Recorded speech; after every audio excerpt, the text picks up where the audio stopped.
Hello, everyone. My apologies for the late start. We unfortunately had a massive distributed denial of service attack against our servers, and saturated all of our data lines. Like basically hundreds of gigabits of data were saturated.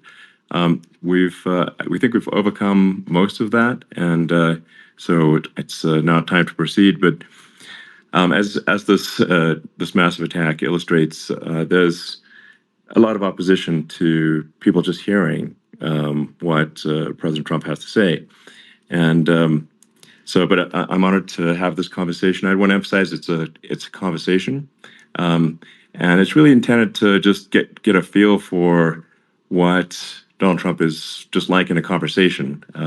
It's hard to catch a vibe about someone if you just don't hear them talk in a normal way. And when there's an adversarial interview, like no one's themselves in an adversarial interview.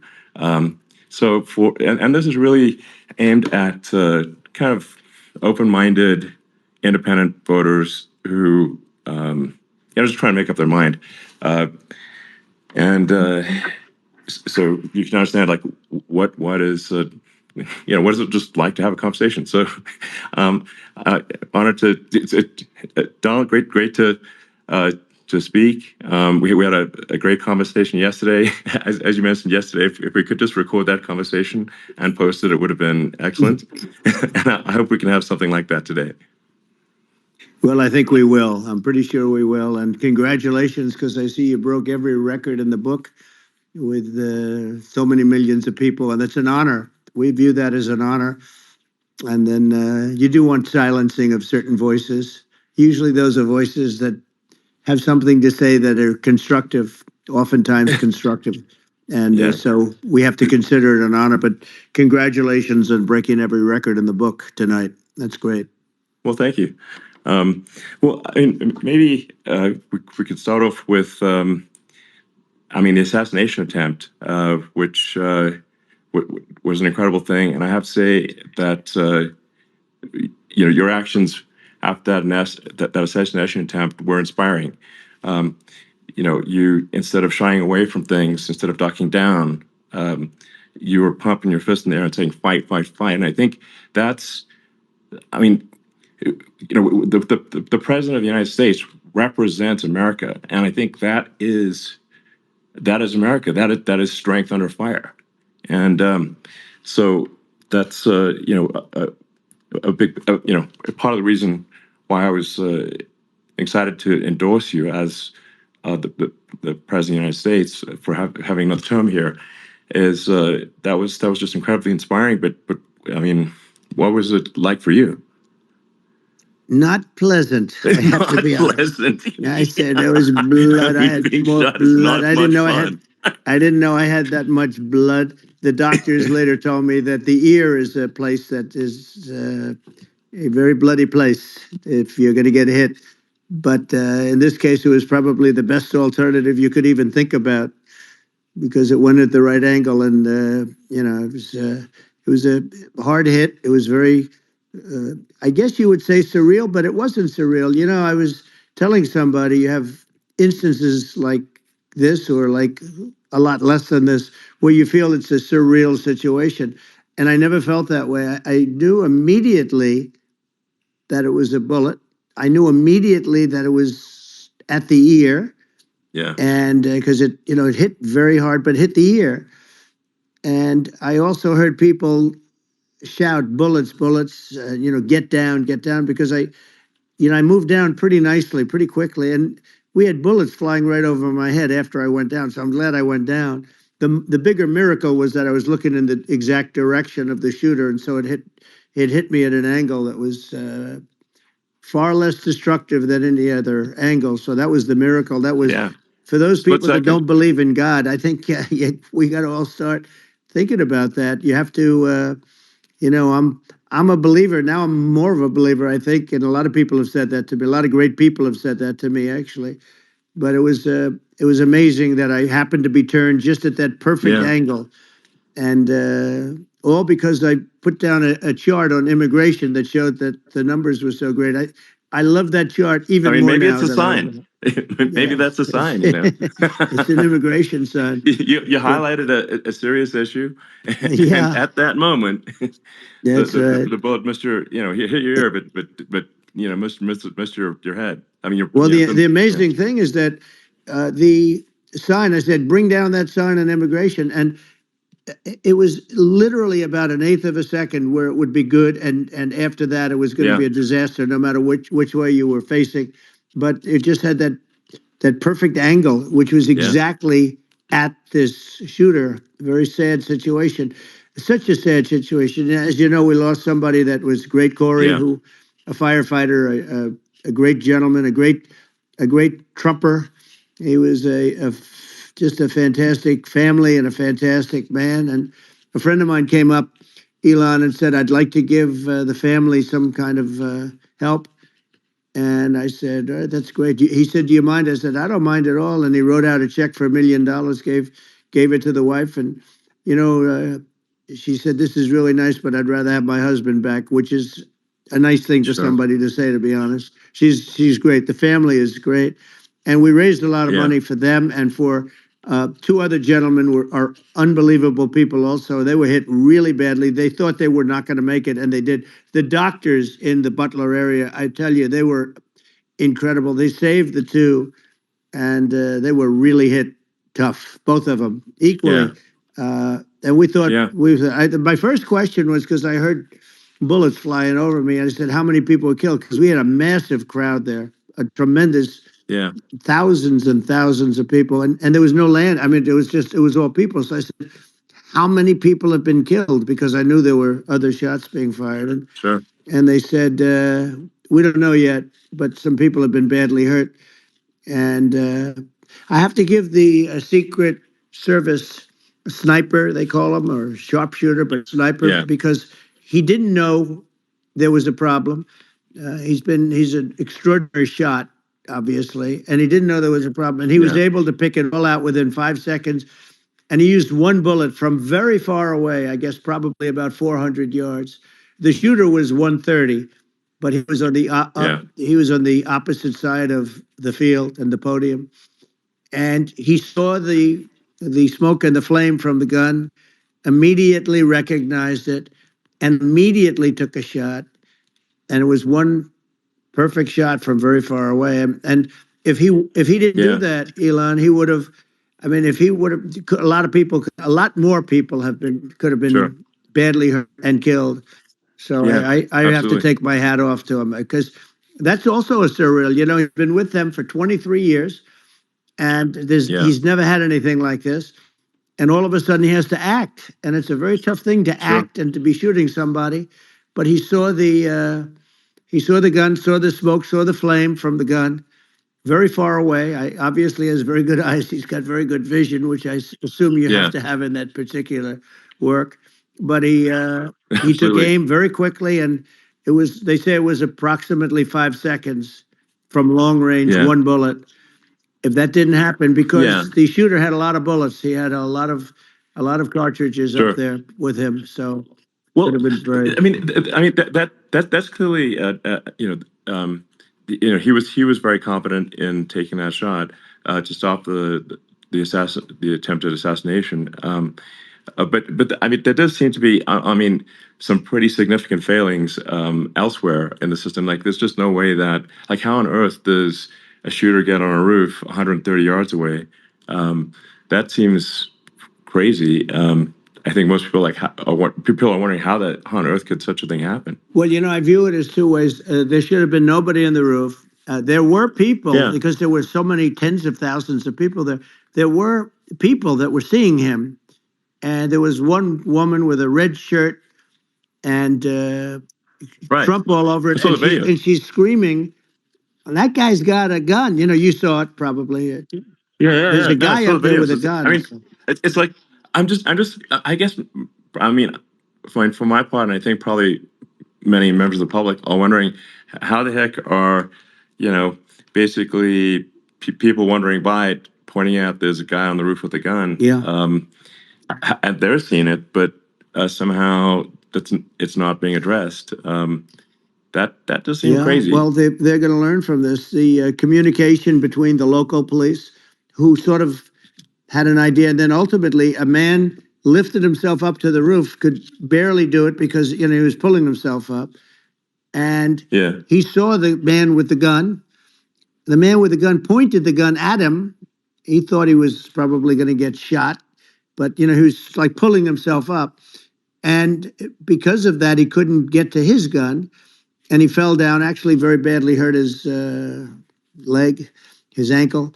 I hear very badly, Okay. but he fell down, and he did.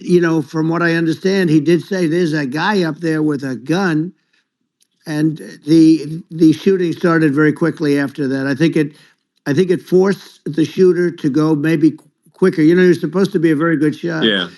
My sons, Don and Eric, they can't believe what happened, but they said from 130 yards, a bad shot would hit that target almost every time. They said it's like in golf, Yeah. sinking a 2-foot putt. Yeah. It's not a hard. It's not a tough No, shot. it's not a long shot. The Secret Service person had the long shot. He had triple the Yeah. distance actually. So it was a terrible thing. Look, it's hard. I have to say this about the Secret Service. When I went down, and I went down based on, I think, they're screaming, but other people also, because people saw this happen. You had so many people. One of the miracles was that nobody ran. I mean, if a gun goes off, the crowd Yeah. control people showed us this. When guns go off, and it does happen in stadiums at a soccer match or some kind of a match, everybody flees. They call it a stampede, like cattle. But everybody, and a lot of Yeah. people get killed with those stampedes. We had Sure. more people than you'd have at some of these matches or these games, and nobody left. You had a small group behind us in the grandstand, and that was full. And you look at it as it was taking place, and normally they'd be running. They didn't leave. They saw that I was hurt. They saw a lot of blood, and they saw that I went down. And it's almost like they wanted to be with me. Well, out front, you had thousands, tens of thousands of people. As far as the eye could see, you had people in Butler, as far as the eye could see, and Yeah. and a lot of press too. There was many cameras on watching this.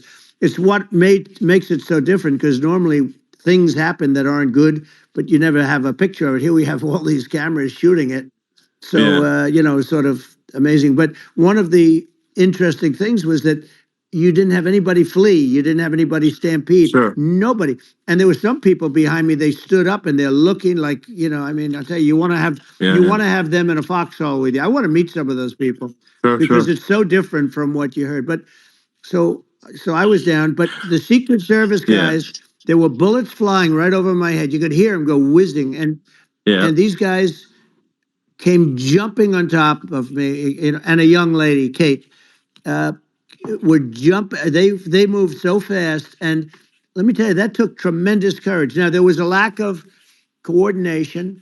There was, obviously everybody understands that somebody that building should have been covered, and Yeah. I mean, that was I the think big that, like, thing.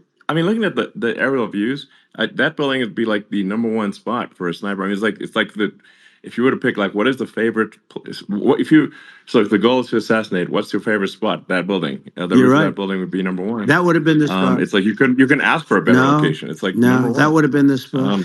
You know what people think Yeah. is when the local policeman, who, by the way, he really he did what he was supposed to do. He couldn't hold on any longer. And then when he got Yeah. his head just peeking above, this guy standing there with a gun at his head. And when he fell down, again, hurt his ankle very badly, but he was making the calls. But what happened is the firing took place very soon. So what they Yeah. think is that this guy ran to his site, which he had all planned out with the gun. He ran to the site and he started shooting fast. And maybe that's why he sort of missed. I mean, he Yeah. But he as you got said, me, but he it would have could have hit. been I it mean, could have been a much yeah. bigger problem. But he totally would have hit if you hadn't turned your head. So, like, there was it was a very near thing. It was a So, miracle. If I hadn't um, turned my head, yeah, I would not be talking to you right now. As much as I like you, exactly. I would not. Yeah, I would not be talking to you. maybe talking to me from another realm, perhaps. Yeah, that's right. Um, We'd be talking from a so different place. But it was it was a very terrible experience. The Butler Hospital, they did such a great job. The doctors were so good. Everybody was so good. There was a mistake. If somebody knew, because people were hearing that, there was just a bad feeling that there was somebody was around. You know that story now. It's been pretty yeah, well. yeah, And yeah, if somebody could have said, because they've oftentimes said, like there'd be a lightning storm or something. Because I've done, I think, over 300. I think I did a lot more than that, but we did a lot. And oftentimes they'll say, "Sir, could you wait 10 minutes, please? Sir, could you wait 20 minutes? There's a storm overhead or lightning or something," right? And yeah, that happens yeah, often. And this would have been a perfect time for that to have happened, but it yeah. didn't. It didn't get coordinated. That was the problem. Well, it was your. I think your actions in the heat of fire, and like what I find admirable there was that you can't fake bravery under such circumstances. The courage is instinctual, or it is not. It's not a rehearsed action. And so I just want to say that I think a lot of people admire your courage under fire there. And Well, yeah, so thank you very yeah, much. I appreciate it. I didn't think of it. I just wanted to get up and I wanted to stand up. I wanted to let people know. I felt I was good when they were on top of me, covering me, actually, very much covering me, and very bravely. But I wanted to get up. I said, I want to get up, and they wanted, they have everything there. They wanted stretcher. I didn't like the stretcher, and I knew I was hit in the ear, but I knew I wasn't hit anywhere else. They felt I was hit someplace else yeah, because it was such a lot of blood, and they were sure that I was hit someplace else. And they were saying, "Sir, you were hit more than the ear." I said, "Nope, I was hit in the ear. I want to get up. Let me get up." And so I got up, and the crowd didn't know what to think. I mean, this was so many people, and you could see they were confused. They didn't know what to think.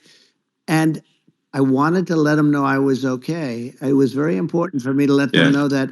And they went wild. You've seen the after. They didn't go wild when I yeah, got up because they didn't know, was I alive. You really couldn't tell when I stood up before the hand, before the fist in the air. Uh, they didn't know if I was alive. Nobody did. And when I put the fist up, they were just relieved and happy and thrilled, and the place went crazy. It was pretty amazing. yeah. It was a Well, terrible thing, but it it was was pretty amazing. incredibly moving. Yeah. Well, and I mean, speaking of the sort of slide that got you to turn that uh, saved your life, really, was the illegal immigration Right. slide. Maybe this, That's right. maybe this is worth talking about that, It since was. It was. that slide You're saved your right. life, No, basically. the illegal immigration saved my life. You're right, but and I I had to know be at that's that exact angle. I mean, that's a great one.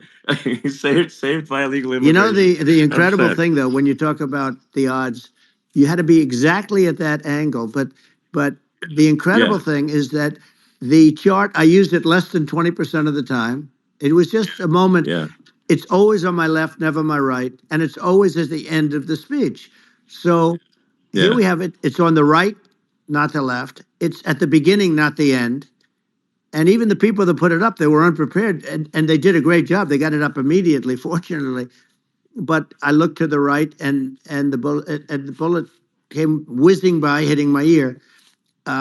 So it was amazing. But when you think of the odds of that, and yeah, yeah, that normally you wouldn't use it. Normally I wouldn't have the thing, and then it would yeah. have been a very different story. It's very much, I say, an act of God. It's a miracle that it happened, and I'm Sure. honored by it. I'm honored by it. Well, what were you about to say about illegal immigration before you were rudely interrupted with a Well, I was bullet? going to say how good the numbers were. By the way, we're going back to Butler, and we're going to go Great. back in October. We're all set up, and the people are fantastic in Butler. It's a great area. Great, these are incredible people.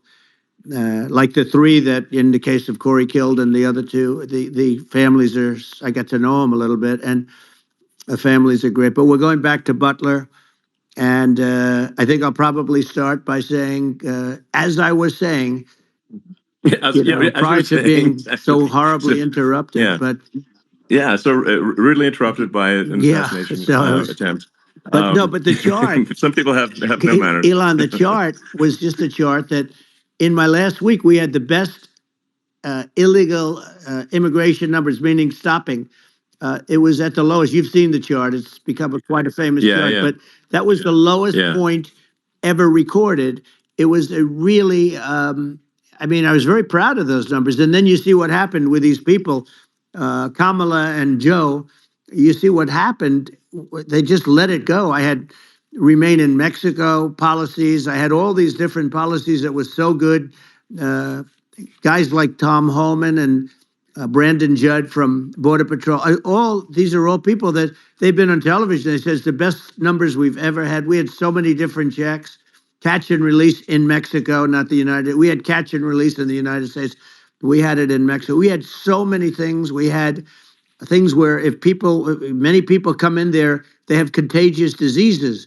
We had everything passed. If you have a contagious disease, I'm sorry, but we cannot allow you into the country. So we were setting Yeah. literally records, and all I was doing is showing that, and I use it sometimes, Sure. and in this case, I'm glad I used it. I can tell you that, but they were fantastic numbers. But I'm going to sleep with that chart always. I'll be sleeping with that chart. That chart was very important for a lot of reasons. Well, I mean, would it be accurate to say that you're supportive of legal immigration, but that but we also need to shut down illegal immigration, and especially unvetted illegal Yes. immigration, because and that's not the same as saying that everyone who's an illegal immigrant is bad. In fact, I think most people who are illegal immigrants are actually good, but you can't tell the difference unless there's a solid vetting of who comes across the border. Does that accurately 100%. represent your position? I say it Okay. very simply. They have to come in legally. They have to be checked. Yeah. Because look, Kamala was the border czar. Now she's denying it. Everything that I do, she's saying she was strong on the border. We're going to be strong. Well, she doesn't have to say it. She could close it up right now. They could do things right now. It's horrible. No tax on tips, and all of a sudden she's making a speech and there will be no tax on tips. I said that months ago. And by the way, they had just the opposite. They had not only tax on tips, but they hired 88,000 IRS agents, and many of them were assigned to go get waitresses and caddies and all of this on tips. They have a policy. They had a policy that they were really going to go after you, and were really harassing people horribly. And then all of a sudden, for politics, she says, she comes out with what I said, which I think is terrible, and I think it's also hitting them very hard. These people are fake. Now they're also saying they did a good job on the border. We had the worst numbers in the history of the world, not of our country. There's never been a country in history that has had a catastrophe like this. We've had, I believe, and I think you believe this too, you hear 12 million, 13. I believe it's over 20 million people came into our country, many coming from jails, from prisons, from mental institutions, or a bigger version of that is insane asylums, and many are terrorists. And I'll tell you what, they're coming not just from South America, they're coming from Africa, they're coming from all over the world. They're coming from Asia, they're coming from the Middle East, they're coming from countries that are stupidly and horribly bombing Israel October 7th. They're coming from all over the world. And you look at, it's so sad October 7th because it should have never happened. Yeah. It's so sad Sure. when you look at Ukraine. It should have never happened.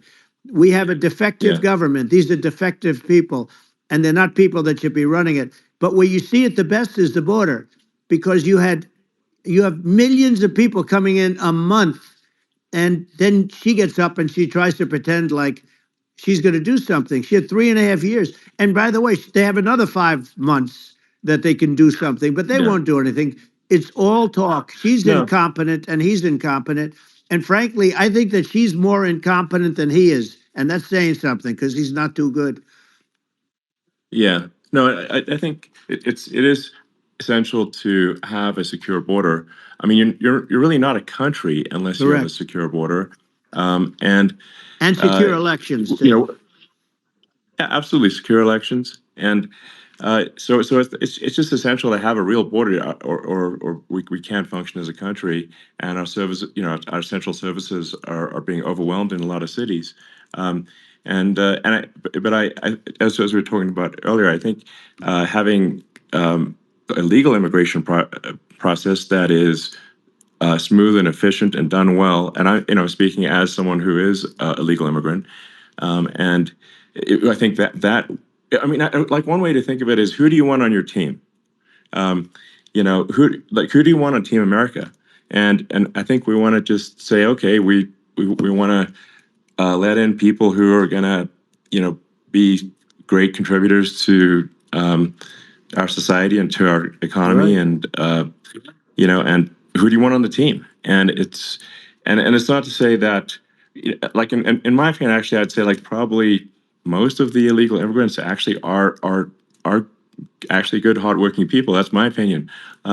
But some are not, and you just have this sort of adverse selection process where, if somebody's if somebody's like you know uh, has a career in theft or robbery, I don't understand what's taken them so long to get here, because we're such a target-rich environment. I mean, why aren't more people who have a career in, bad things coming here sooner? Because it's a piece of cake to go rob, houses in LA or New York, compared to other parts of the world. And in a lot of places in America, if you try to stop the person who's robbing you, you'll be arrested. Yeah. So it's insane. It's right. I mean, what's happening with crime, and our police are so good, but they're not allowed to do their job. But I have to tell you, Elon, I They're hate not. to say it because it's such a downer to say it. I hate to say it. I hate it, but you have a lot of people that just shouldn't be. I think it's a much bigger number than you think. They're I allowing, think you're again, right. they're Yeah. allowing people from their jails. And if you were running one of these countries where they're coming from, you would have had all of them. As an example, Venezuela, their crime is down 72%. They're taking their drug dealers. They're taking, frankly, their prisoners. They're emptying out their prisons. They're taking their criminals, their murderers, their rapists, and they're Yeah. delivering them into But the. that's what Castro did. Yeah, That well, he did on a he much smaller scale. yeah. It was a much smaller Yes. scale. But this is a massive scale because this is being done worldwide. But here's what's happening: crime all over the world is down. And wait till you see the numbers that we have. This is migrant crime. This is crime that's going to be. Yeah. And I saw it today in New York where somebody was knifed with raped the girlfriend of a man that stood there watching in New York in one of the shelters, and started Sure. pulling out the knives, and bad things happened today. But this is happening every day. These are rough people. These are people that are in jail for Yeah. murder and all sorts of things. And they're releasing them into our country, and they're telling them, if you come back, we're going to kill you. We're going to give you the death penalty or kill you. So they don't want to come back. But these are rough people. Yeah. These are criminals that make our criminals look like nice people. And it's horrible what they're doing. And she's in charge of it because, now she's trying to say Sure. she had nothing to do with it. And she's such a liar because she was called the border czar the first day, and it was on the headlines of every newspaper. She's the border czar, and she never even went there. She went to one location, which had nothing to do with where the problem is. She went in and out, I Right. guess, because she was getting a lot of pressure, Yeah. but Yeah. had nothing to do where the problem Yeah. is. But she was the Well. border czar, and the people Yeah. Yeah. can't allow them to get away with their disinformation campaign. Now she's trying to say that she wasn't. She wasn't really involved, and the whole thing is horrible. She was totally in charge. She could have shut the border down without him. He didn't know what he was doing anyway, so he wouldn't have even known Yeah. what happened. You could shut the border down. He Yeah. wouldn't even know the difference. But the fact is that she was border czar. But if you don't have to call her Yes. that, the fact is you could just call her. She was in charge of the border, and the border was the worst Right. ever. It's simply not working. No, it's horrible. Whether it's a question of of intention or competence. Either way, we don't have a secure border, and we have people streaming over like it looks like a World War Z zombie apocalypse at times. And sometimes you got to sort of wonder, like, is it real or not? So because you see things, you're like, is it real? So I went to the border at Eagle Pass, and I saw for myself in Texas, and I was like, okay, it's real. I'm like seeing this in real time. I actually posted the video like just live. I just flew there one day and just to see, hey, is this made up or real? And I'm just seeing people stream across the border, and I have to say, at least the people that I saw did not look friendly. These are people can look at my video and say, Yeah. hey, these people look friendly. I don't look super friendly. So These are people that Elon would not be the same man if he had to walk across the street and look these people in the eye. These are rough people. These are really rough people coming across. And I know rough people. And these are people that we don't want in our country. And, the caravans are coming in and they're putting, and who's doing this are the heads of the countries. And you would be doing Yeah. it, and so would I. And everyone would say, oh, what a terrible thing to say. The fact is, it's brilliant for them because they're taking all of their bad people, really bad people. And I hate to say this, the reason the numbers are much bigger than you would think is they're also taking their non-productive people. Now, these aren't people that will kill you. We have enough of them. But these are people that are non-productive. They are just not productive. I mean, for whatever reason, they're not workers or they don't want to work or whatever. And these countries are getting rid of non-productive people in the caravans in many cases. And they're also getting rid of their murderers and their drug dealers and the people that are really brutal people. And they're coming into our country at levels that have never been seen before. And I saw an ad just before I got on the air. I'm walking over here, and I saw an ad by Kamala saying how she is going to provide border security. Where has she been for 3.5 years? For 3.5 years, Yeah, no, we have 20 million people for it. It's a terrible Yeah, I think this, frankly, I think this is a fundamental existential issue for the United States.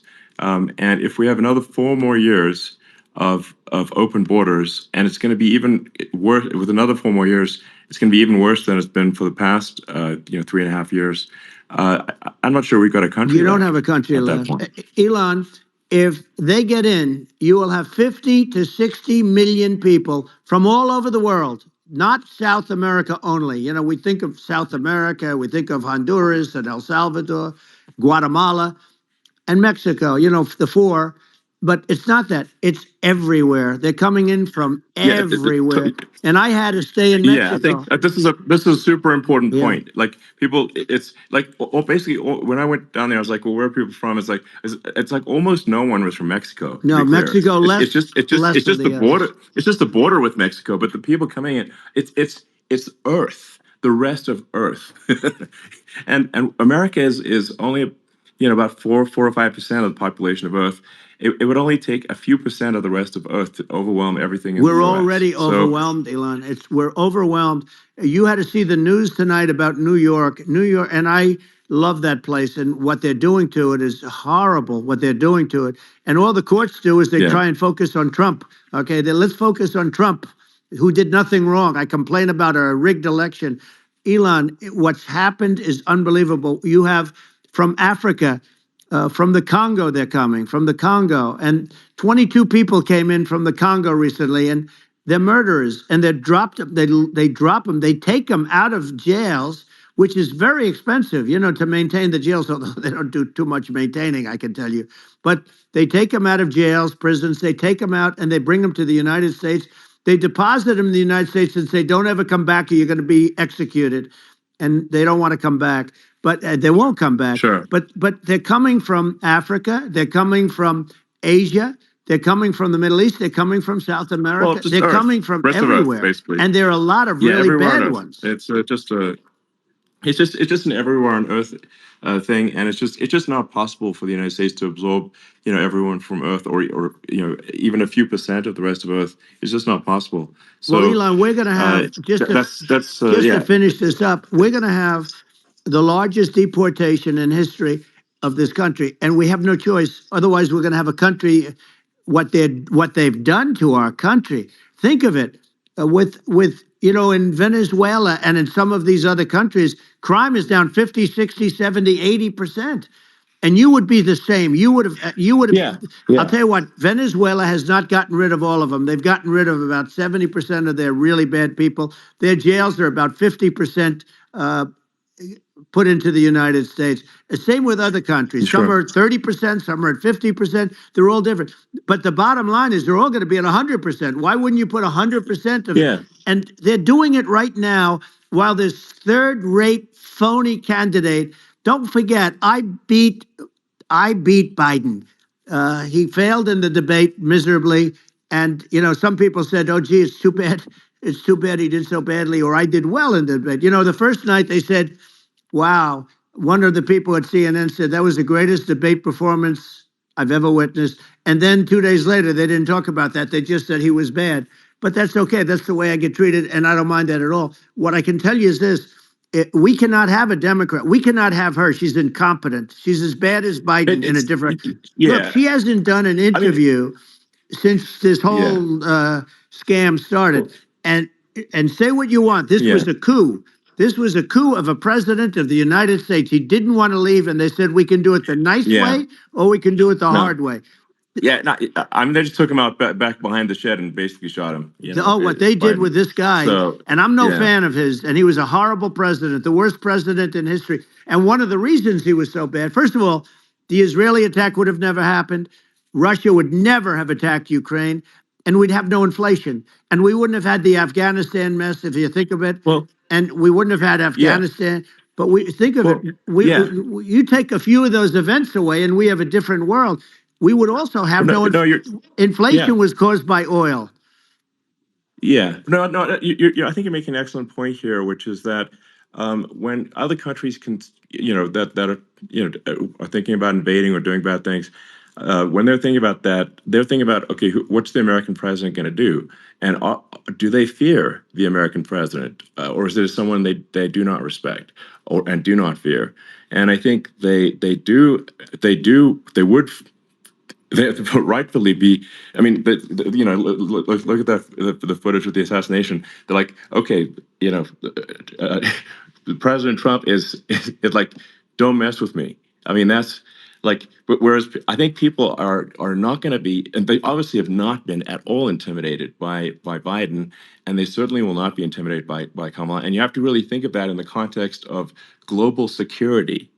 That's that if the American president is someone that, like, evil dictators are scared of, that makes a huge difference to the security of the world. So I had a good relationship with Putin, despite the Russia hoax that lasted for over 2 years. Just a hoax created by Hillary Clinton and Adam Shifty Schiff, some just bad people, just sick people, frankly. I mean, Schiff is a sick person. He's going to end up probably being a senator. It's hard to believe. The whole thing is hard to believe. But, they put our country in danger with that stuff, too. They actually, when they make up stories, and you have to fight your way out of it for a long time. But I know Putin very well. I got along with him very well. He respected me, and it's just one of those things. And we would talk a lot about Ukraine. It was the apple of his eye. But I said, don't ever do it. Don't ever do it. I shut down Nord Stream 2. That was the big oil pipeline, the biggest pipeline in the world going all over Europe. I shut it down. Biden came, and then they say, Yeah. I loved Russia. I was a friend of Putin, and I loved Russia. No, he actually said to me one time, he said, if you're my friend, I'd hate to see you as an enemy. I shut down his pipeline, the biggest pipeline. They were looking at that Yeah. to fund, and this pathetic president gets in there. And the first thing he did, one of the early things he did, is he shut down Keystone XL pipeline, which is our pipeline that would have employed 48,000 people, pipeline workers, shuts it down. That was, a massive job that Obama refused to allow. Yeah. I allowed it in my first week because it was jobs and it moved oil. And by the way, in a much more environmentally friendly way. It's underground. It's not a truck that catches on fire or a train that catches on fire. But think of it. He shut down the XL pipeline, the Keystone XL pipeline. Yeah. He shuts that down, and he approves the Russian pipeline. Yeah, it doesn't make any Right? sense. It's inconsistent. Certainly, but I mean, I think it's just worth emphasizing, to listeners the immense importance of whether the United States president is intimidating or not intimidating, and how much that matters to global security, because there's some real tough characters out there, and if they don't think the American president is tough, they will do what they want to do. I know every one of and them. that puts the Yeah. whole world in danger. Elon, I know every one It's of a them, big and I deal. know them well. I know Putin. Yeah. I know President Xi. I know Kim Jong-un of North Korea. I know every one of them. And let me tell you, people will say, oh, this is terrible. He said, I'm not saying anything good or bad. They're at the top of their game. They're tough. They're smart. They're vicious. And they're going to protect their country, whether they love their country. They probably do. It's just a different form of love, but they're going to protect their country. But these Yeah. are tough people at the top of their game. And when they see a Kamala or when they see Biden, Sleepy Joe, they can't even believe it. They can't believe this happened. All the stuff that you're seeing now, all the horror that you look at Israel, they're all waiting for an attack from Iran. Iran would not be attacking, believe me.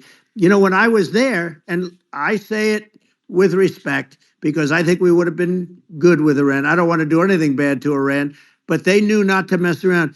Iran was broke because I told China, if you buy from Iran oil, it's all about the oil. That's where the money is. But if you buy oil from Iran, you're not going to do any business with the United States. And I meant it. And they said, we'll pass. Yeah. They didn't buy oil. Other countries, likewise. Sure. You want to buy, you're not doing business with the United States. And they were at a point where they had no money for Hamas. They had no money for Hezbollah. They had no money for any of these instruments of terror. And it was amazing. In fact, there were articles when I was leaving, which is hard to believe, actually, especially when you look at what's happened to our country. Our country is so bad right now. It's such a different place. We were respected. Think of it. 4 years ago, we were so respected to a point where when I said don't buy oil, they didn't buy oil, but they had no money, and Israel would have never been attacked. It is zero chance. And again, I said to Vladimir Putin, I say, don't do it. You can't do it, Vladimir. You do it, it's going to be a bad day. You cannot do it. And I told him things that what I do, and he said, no way. And I said, way. And it's the last time we ever had the conversation. He would never have done. I got along well with him. I hope to get along well with him again. Getting along well with them is a good thing, not a bad thing. I got along well with Kim Jong-un. When I met with President Obama just before entering, it's a sort of a ritual. And I sat down with him and we talked. It was supposed to be for a very short period of time. It turned out to be a long period of time. I said, what's the biggest problem? He said, North Korea. I had that problem worked out very quickly. It was nasty at the beginning with Rocket Man and, all the different things. Yeah. But all of a sudden I got a call. Those were some epic tweets, by the way. Yeah, they were. No, they were absolutely... epic everything. He said that he has a red button on his desk. I said, I have a red button on my desk too, but my red button is much bigger and my red button works. And then I called him Little Rocket Man of Little Rocket Man. Anyway, here's the bottom line. All of a sudden I got a call from him. And they said they want to meet. They want to meet me. And we met, as you remember, we met in Singapore. We met also in Vietnam. And I got along with them great. We were in no danger. But President Obama thought we were going to end up in a war, a nuclear war with him. And let me tell you, he's got a lot of nuclear stuff, too. Exactly. He's got plenty of nuclear. He can do plenty of damage. Yes, I mean, it's because people like Kim Jong-un, they respond to strength, not weakness. Well, he and I had a good relationship. Remember I met him and we walked onto his land. Nobody ever walked onto his land before. I walked onto. I wouldn't say. Let's bring up Secret Service again. I wouldn't say they were thrilled when I did that. I walked onto his land, and it was an amazing period. But we were not in danger with him because of me. I always say that we have enemies on the outside and we have enemies on the inside. We have some really bad people in our government and people that are controlling of the people. I mean, I'd mention names, but I really don't want to give them the credit. But we have some really bad, and I say they're more dangerous than Russia and China. If you have a smart president, a president that gets it, we are not in danger from those countries because they need us and they need our help. I mean, we forced Obama, if you think about it, Obama and Biden and Bush to a certain extent, in all fairness, forced Russia and China together. And if you're a history student, the first thing you learn is you cannot let Russia and China align. But then they also got, if you take a look, Iran, and they have North Korea. That's, they call it the axis of evil. In the old days, you had the axis of evil. Here we have a modern day axis of evil. These are powerful countries, very heavy nuclear, which is the biggest threat. Yeah. The biggest threat is not global warming, where the ocean's going to rise one eighth of an inch over the next 400 years. And you'll have more oceanfront property, right?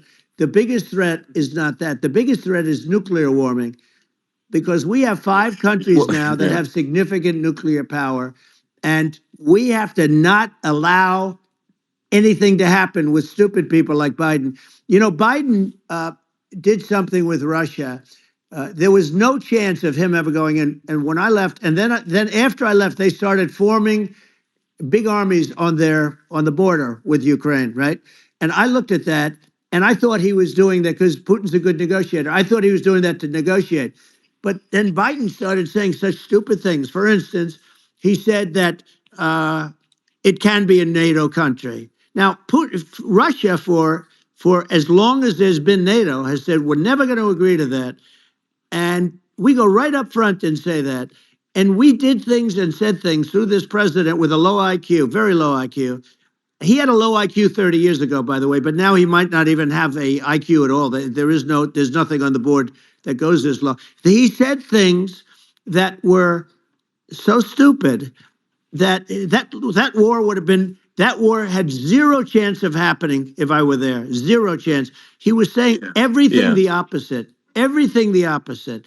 And it's so sad because many more people have been killed in Ukraine than you read about. You don't read about how bloody it is and how disaster. Sure. Hey, look, just in the 2 armies, you lost 500,000 people. And Ukraine's having a hard time. Ukraine, I don't know if you saw the article recently, and it's true. You don't hear the true story. But if you think about it, Russia's gone, Russia defeated Germany with us, and they defeated Napoleon. They've been around a long time. They're a big fighting force. Yeah. Sure. And it's very unfair. And Ukraine now doesn't have enough men. They're now using young men and very old men to fight. And we're in a very bad position. And I'm not going to blame exclusively, but I can tell you I could have stopped that. And a smart president could have stopped that. It wouldn't have happened.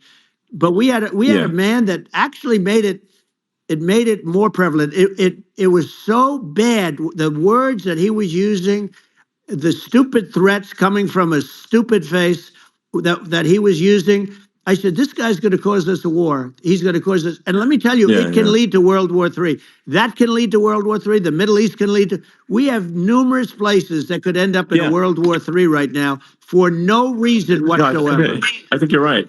I think people underrate the risk of World War III, and it's just when you're looking at the risk of global thermonuclear warfare, it's game over for humanity, and it's something that people have, I think, after the end of the Cold War, people have become complacent about, but they actually have forgotten that there are currently a lot of nuclear missiles that have targeting parameters for the United States from 100%. other countries.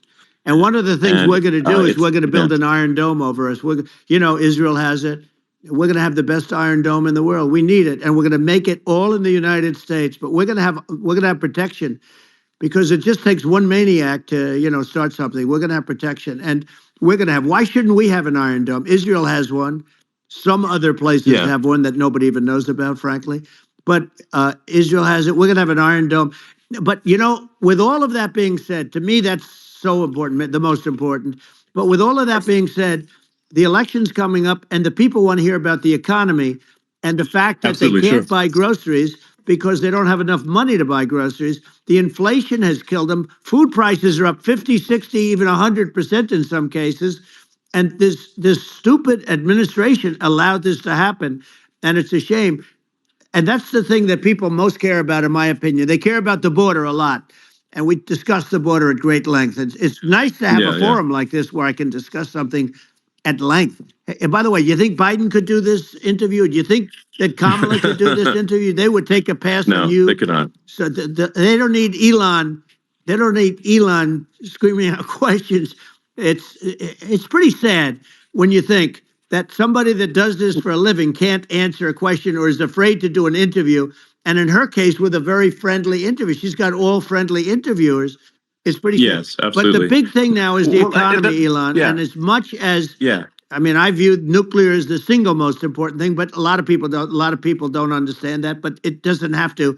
If I understand it, that's all you need. Because if I was president, you're not going to have that kind of a problem. But the thing that they really is making them angry is what Kamala and Biden have allowed to happen to the economy. It's a disaster with inflation. The inflation, it yeah, doesn't matter what you make. The inflation has eaten you alive. If you're a worker or if you're just a middle income person, you can't afford. 4 years ago, 5 years ago, people were saving a lot of money. Today, they're using yeah. all their money and borrowing money just to live. It's a horrible thing Right. that's happening. And we'll end that Well, I quickly. think a lot of yeah, a lot of people just don't understand where inflation comes from. Inflation comes from government overspending because the checks never bounce when it's written by the government. So if the government spends far more than it brings in, that increases the money supply, and if the money supply increases faster than the rate of goods and services, that's inflation. So really, we need to have we need to reduce our government spending. And we need to re-examine. I think we need like a government efficiency commission to say like, hey, where are we spending money that's sensible? Where is it not sensible? Right. And we need to live within our means. We're currently adding, I think, $1 trillion to the deficit roughly every 100 days. That's right. And the interest payments on the national debt have now exceeded the defense budget. It's on the order of $1 trillion. It's interest. And it keeps growing. I rebuilt our military, largely rebuilt our military, did a great job on it, which was so important. We had jets, we had fighters that were, and bombers that were 70 years old. And we did a great job in that. Then by the way, we gave 85 billion of it back to Afghanistan, if you can believe it. We gave them 85 billion. They're one of the largest sellers of military equipment in the world. They're selling what we gave them. That was one of the most embarrassing days in the history of our country. But if you think about, let's go back to the economy. We have to bring energy prices down. Energy started at the price of gasoline. Now your cars don't require too much gasoline, so you have a good, and you do make a great product. I have to say, I have to be honest with you. That doesn't mean everybody should have an electric car, but these are minor details. But your product is incredible. But the gasoline, Elon, is the cost of energy. Not only gasoline, it's the cost of heating your house and cooling your house. That has to come down. It's gone up 100%, 150, and 200%, and that has to come down. When that comes down, and we're going to drill, baby, drill. They stopped drilling, and then they went back to drilling because they went back to the Trump policy. But if they won the day after they get into office, this country will go out of business because they're going to go to an energy policy that's not sustainable. Wind and different things. You're not going to have anything. Yeah. And I know you're a big fan of the AI, and I have to say that AI, and this is shocking to me, but AI requires twice the energy that the country already produces for everything. So you're going to have to build. We're going to have to build a lot of energy if our country will be competitive with China, because that's our primary competitor for this on the AI. You're going to need a lot of electricity. You're going to need tremendous electricity, like almost double what we produce now for the whole country, if you can believe it. Sure. Well, just going, back to this, like this basic thing, which that people try to make it sound complicated, but it's not. But inflation is caused by government overspending. Would you agree that we need to take a look at government spending and have perhaps a government efficiency commission that just tries to make the spending sensible and so the country lives within its means, just like a person The does? waste is incredible, and nobody negotiates prices. You used to have a lot of people making jets, and you end up with two companies, and they'll probably try and merge at some point. I mean, I went through it. like Air Force, just a thing like Air Force One. One of the first documents they asked me to sign, a general walks in, sir, will you please sign this document? And what is it? Air Force One. That's with Boeing, which is basically two planes, two 747s. And the price was Yeah. $5.7 billion for two planes. Now, Wow. now they're highly sophisticated. That's They're insane. even nicer than your plane, okay? But much more sophisticated. They're very, I won't say what's on it, but they got a lot of stuff on it. Anyway, but it's 5.7. That's a crazy It's a number. crazy number, but I said, I'm not going to pay 5.7. I'm not going to do it. I said, who made the deal? Obama and his people. I said, well, then I know the deal's no good. I'm not going to do it. And over a course of about 4 weeks, by my saying I'm not going to do it, I got the price reduced by $1.6 billion for the exact same plane, other than we had a nicer paint job, if you want to know the truth. But for the exact same plane, I saved one. And I said to Boeing, man, you guys must make a lot of money if you can reduce the price by that. But now what I do hear is that they're going back to the Biden administration and wanting big cost overruns, because they see these dopey suckers in there and they'll end up getting some of the money back. But I shaved it by $1.6 billion for the exact same plane. And you can now take that and multiply that out times thousands of other items. Multiply it Yeah, by a the zillion, numbers are and astronomical. I agree with you. Well, I mean, I think it would be great to just have a government efficiency commission that takes a look at these things and just ensures that the taxpayer money, the taxpayers' hard-earned money, is spent in a good way. I'd be happy to help out on such a commission. I'd love if it. it were formed. Well, you're the greatest cutter. I mean, I look at what you do. You walk in and you just say, you want to quit? They go on strike. I won't mention the name of the company, but they go on strike and you say, that's okay. You're all gone. You're all gone. So every one of you is gone, and you are the greatest. You would be very good. Oh, you would love it. But if you look at Argentina, Well, I'd be happy to yeah. help By the way, out. congratulations. I Yeah. just looked at the number of people that are listening to you and I chat. We'll call it a chat. But Yeah. congratulations. This is very good. I mean, it's great. And you're an interesting character. The new head of a place called Argentina, and he's a big, Malay's awesome. he's great. And Yeah. he's a big MAGA fan, that he ran on MAGA. And he took it to an extreme too. He ran on MAGA, and I hear he's doing really a terrific job. It's called Make Argentina Great Again. It worked out perfectly. He came in, he bought a lot of hats, he brought everything, but he's doing a big job. He really cut. And I'm hearing Yeah. they're starting to do pretty well. Inflation's getting down. They had like Yes, 2,000%. And they had inflation like not normal inflation. They had the real deal. But we're going to Yeah. have that pretty soon. We have, I think we Yeah. have the worst inflation we've had in 100 years. They say it's 48 years. I don't believe it. I think we have the worst. They Yeah. don't include a lot of the items that should be included. Yeah. Well, it's just from government overspending and not spending taxpayer money Yeah. effectively, and having just like so many departments you can't even name them all. And what Malay is doing is he's cutting government spending. He's simplifying things. He's putting in regulations that make sense. And we're Argentina overnight is experiencing a giant improvement That's right. in prosperity. But it's also a lesson for the United States, which is that Argentina used to be one of the most prosperous countries in the world. In the 30s, 40s, and because of bad government policy, it ruined the country. And if you take Venezuela, for example, Venezuela should be incredibly prosperous. They have phenomenal reserves of everything, oil, everything, and it should be prosperous. But if the government's wrong, it impoverishes the people. And so I think we should not be complacent in the United States in thinking that and taking our prosperity for granted, because if with bad government policy, we can run the country into the ground. And that's just something people should bear in mind. Don't take prosperity for granted. Well, think of education. So we're ranked at the bottom of every list of the top 40. We're ranked number 40, number 38. Norway, Switzerland, Sweden, different countries are ranked good. Actually, China's pretty close to the top. They're a top 6 or 7. but we're ranked at the bottom, almost at the bottom, 38, 39, 40. In other words, horrible. And yet we spend more per pupil than any other country in the world. So we spend more. And what I'm going to do, one of the first acts, and this is where I need an Elon Musk, I need somebody that has a lot of strength and courage and smarts.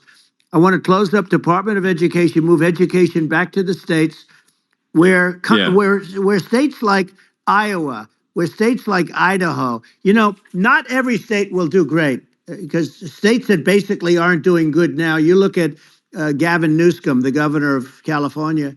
He's terrible. He does a terrible job. So he's not going to do great with education. But of the 50, I would bet that 35 would do great, and 15 of them, or 20 of them will be as good as Norway. Norway is considered great. You can name them. I mean, they're so good. Some of these countries are so good. But if you go into some of these really well-run states, we have states that don't know what debt is. We have states that have low taxes, no debt, everybody working. They're really well-run. Sure. And maybe they have certain advantages in terms of location, in terms of, the land or the sun and the water and the whole thing. There are a lot of advantages that some people have. But if you moved education back to the 50, you'll have some that won't do well, but they'll actually be forced to do better because it'll be a pretty bad situation. But if you think about it, you'll have some of these states. I'll bet you'd have 30, 35 states. It'll be much better. And you know what it'll cost? Less than half what it is in Washington. And these people don't care about the students in these, faraway states. And it'd be unbelievable. Yeah. I think you're making a good point in that if the states have to if each state has to compete against other states, then people will naturally move to states where it's better. Well, like California, as we said, it's a badly run state. I could go through. I got so many friends that are in those states, even if they're Democrats. I hate to mention certain states, but Illinois is badly run with Pritzker. He's a real loser. But some of these places are just badly run. But it's almost going to force them to run better, and they won't do a good initially. But you're not going to do worse than you're doing right now. And I would say that the cost, you would cut your cost by 50 or 60%. And you'd have a little monitor. You want to make sure they're teaching English as an example. Give us a little English, right? Sure. Right. Yeah. No, but I mean, too much. I mean, some of these governors are doing so badly. I mean, they got so many people moving out of their state. They should get U-Haul Salesman of the Year award because they're driving so much U-Haul. It's actually amazing. It's just people moving out. Isn't it amazing to you as a businessman that they can even survive? Like Illinois. So many people are leaving, and you wonder, how do they survive? I mean, how do they survive?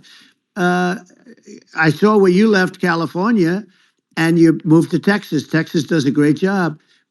But, I mean, I just wonder, how do these states survive when big businesses, a big oil company just left California, as you know, and they moved to Texas. How do these big states survive when they lose so many businesses? And their taxes are already really high. The taxes are among the highest taxes. You almost wonder, how do they continue on? And in many cases, the governors don't do a good job in their crime-ridden places. You wonder, how do they continue to just go on? It's not a good situation. I mean, I think the only thing that's going to force some of these states to change is if they risk bankruptcy and they're not getting bailed out by the federal government. Right. Well, That's the only thing that's going to get them changed. You remember the area in California where they had that, where I guess somebody had sticky fingers and they stole a lot of money. And they went into a form of chapter. And it was very nasty for a period of time. But now it's probably the most popular place in all of California. So at some point, something like that may have to happen.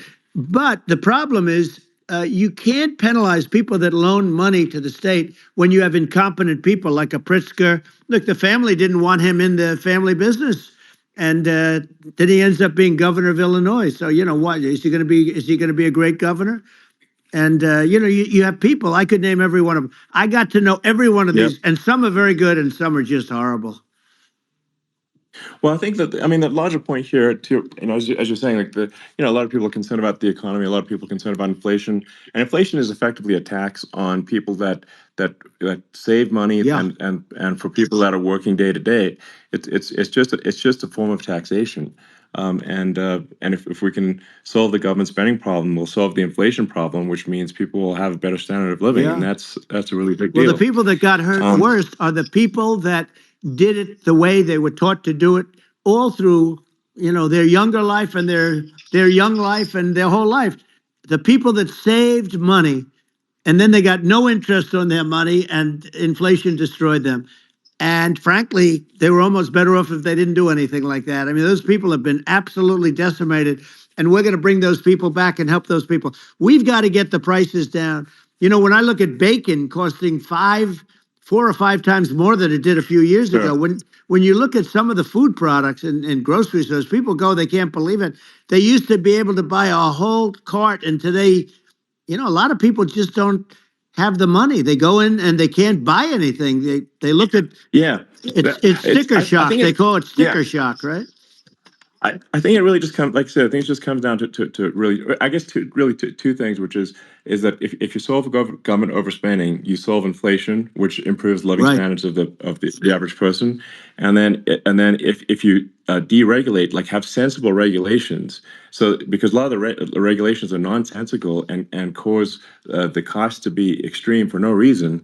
But unless you've got effective deregulation, like Reagan did a great job on deregulation in the 80s, but it's been 40 years since we had That's right. anyone really. I mean, during your administration, we made some progress, but I think there's an opportunity to make, I think, radical progress with sensible regulation. And if Well, Elon, those two things, yeah, those are the big deals. we set a record. We did more deregulation and more restrictions on all of the different businesses than any other president. Remember, I had the rule for everyone we put in, you have to get rid of 10 or 12. And we did Yes. radical cuts on all of that. And a lot of that's being put back by this administration.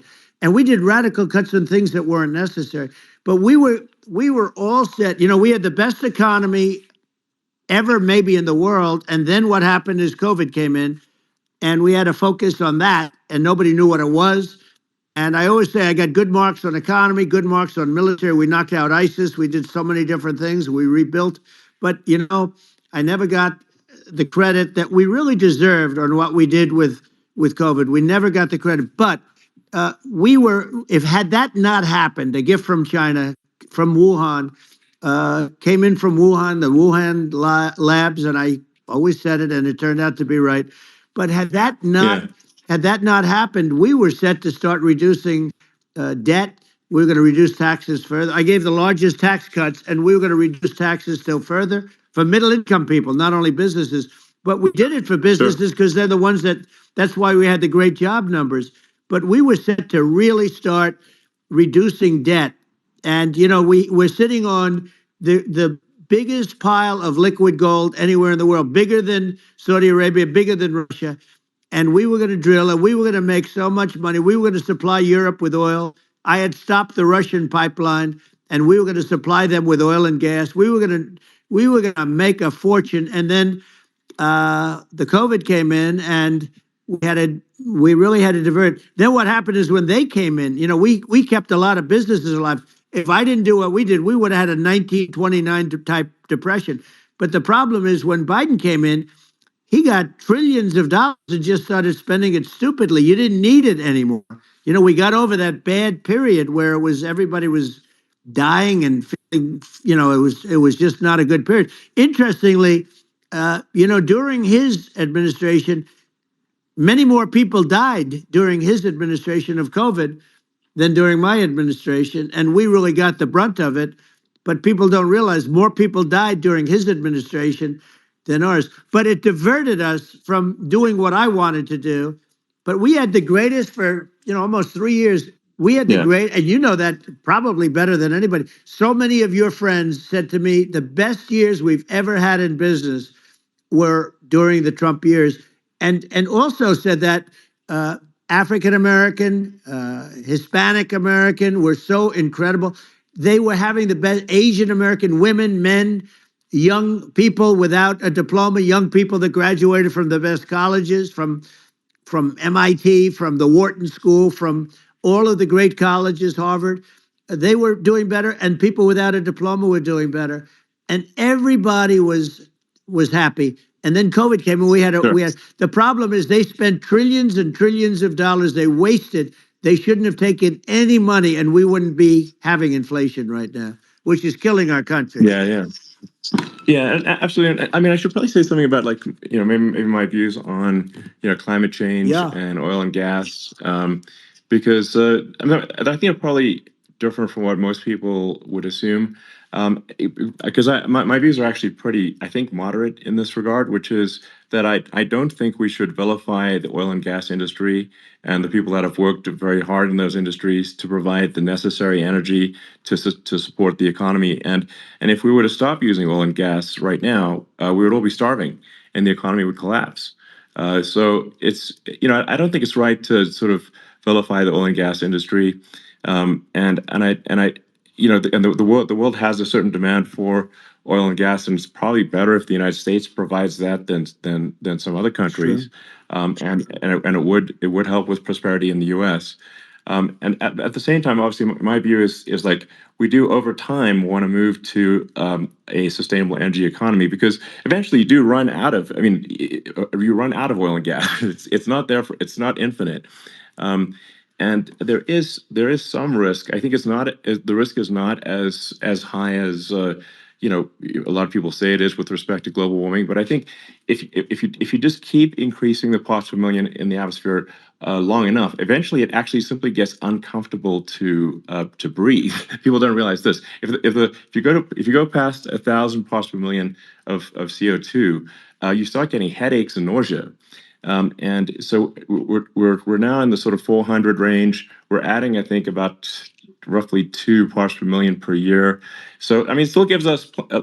So what it means is like we still have quite a bit of time, but so there's not like we don't need to rush, and we don't need to like stop farmers from farming, or prevent people from having steaks or basic stuff like that. Like you can leave the farmers alone. I agree. How crazy is that? Where I mean, you have farmers that are not allowed to farm anymore and have to get rid of their cattle, and the whole world is a little crazy. But it's largely taken its lead from us.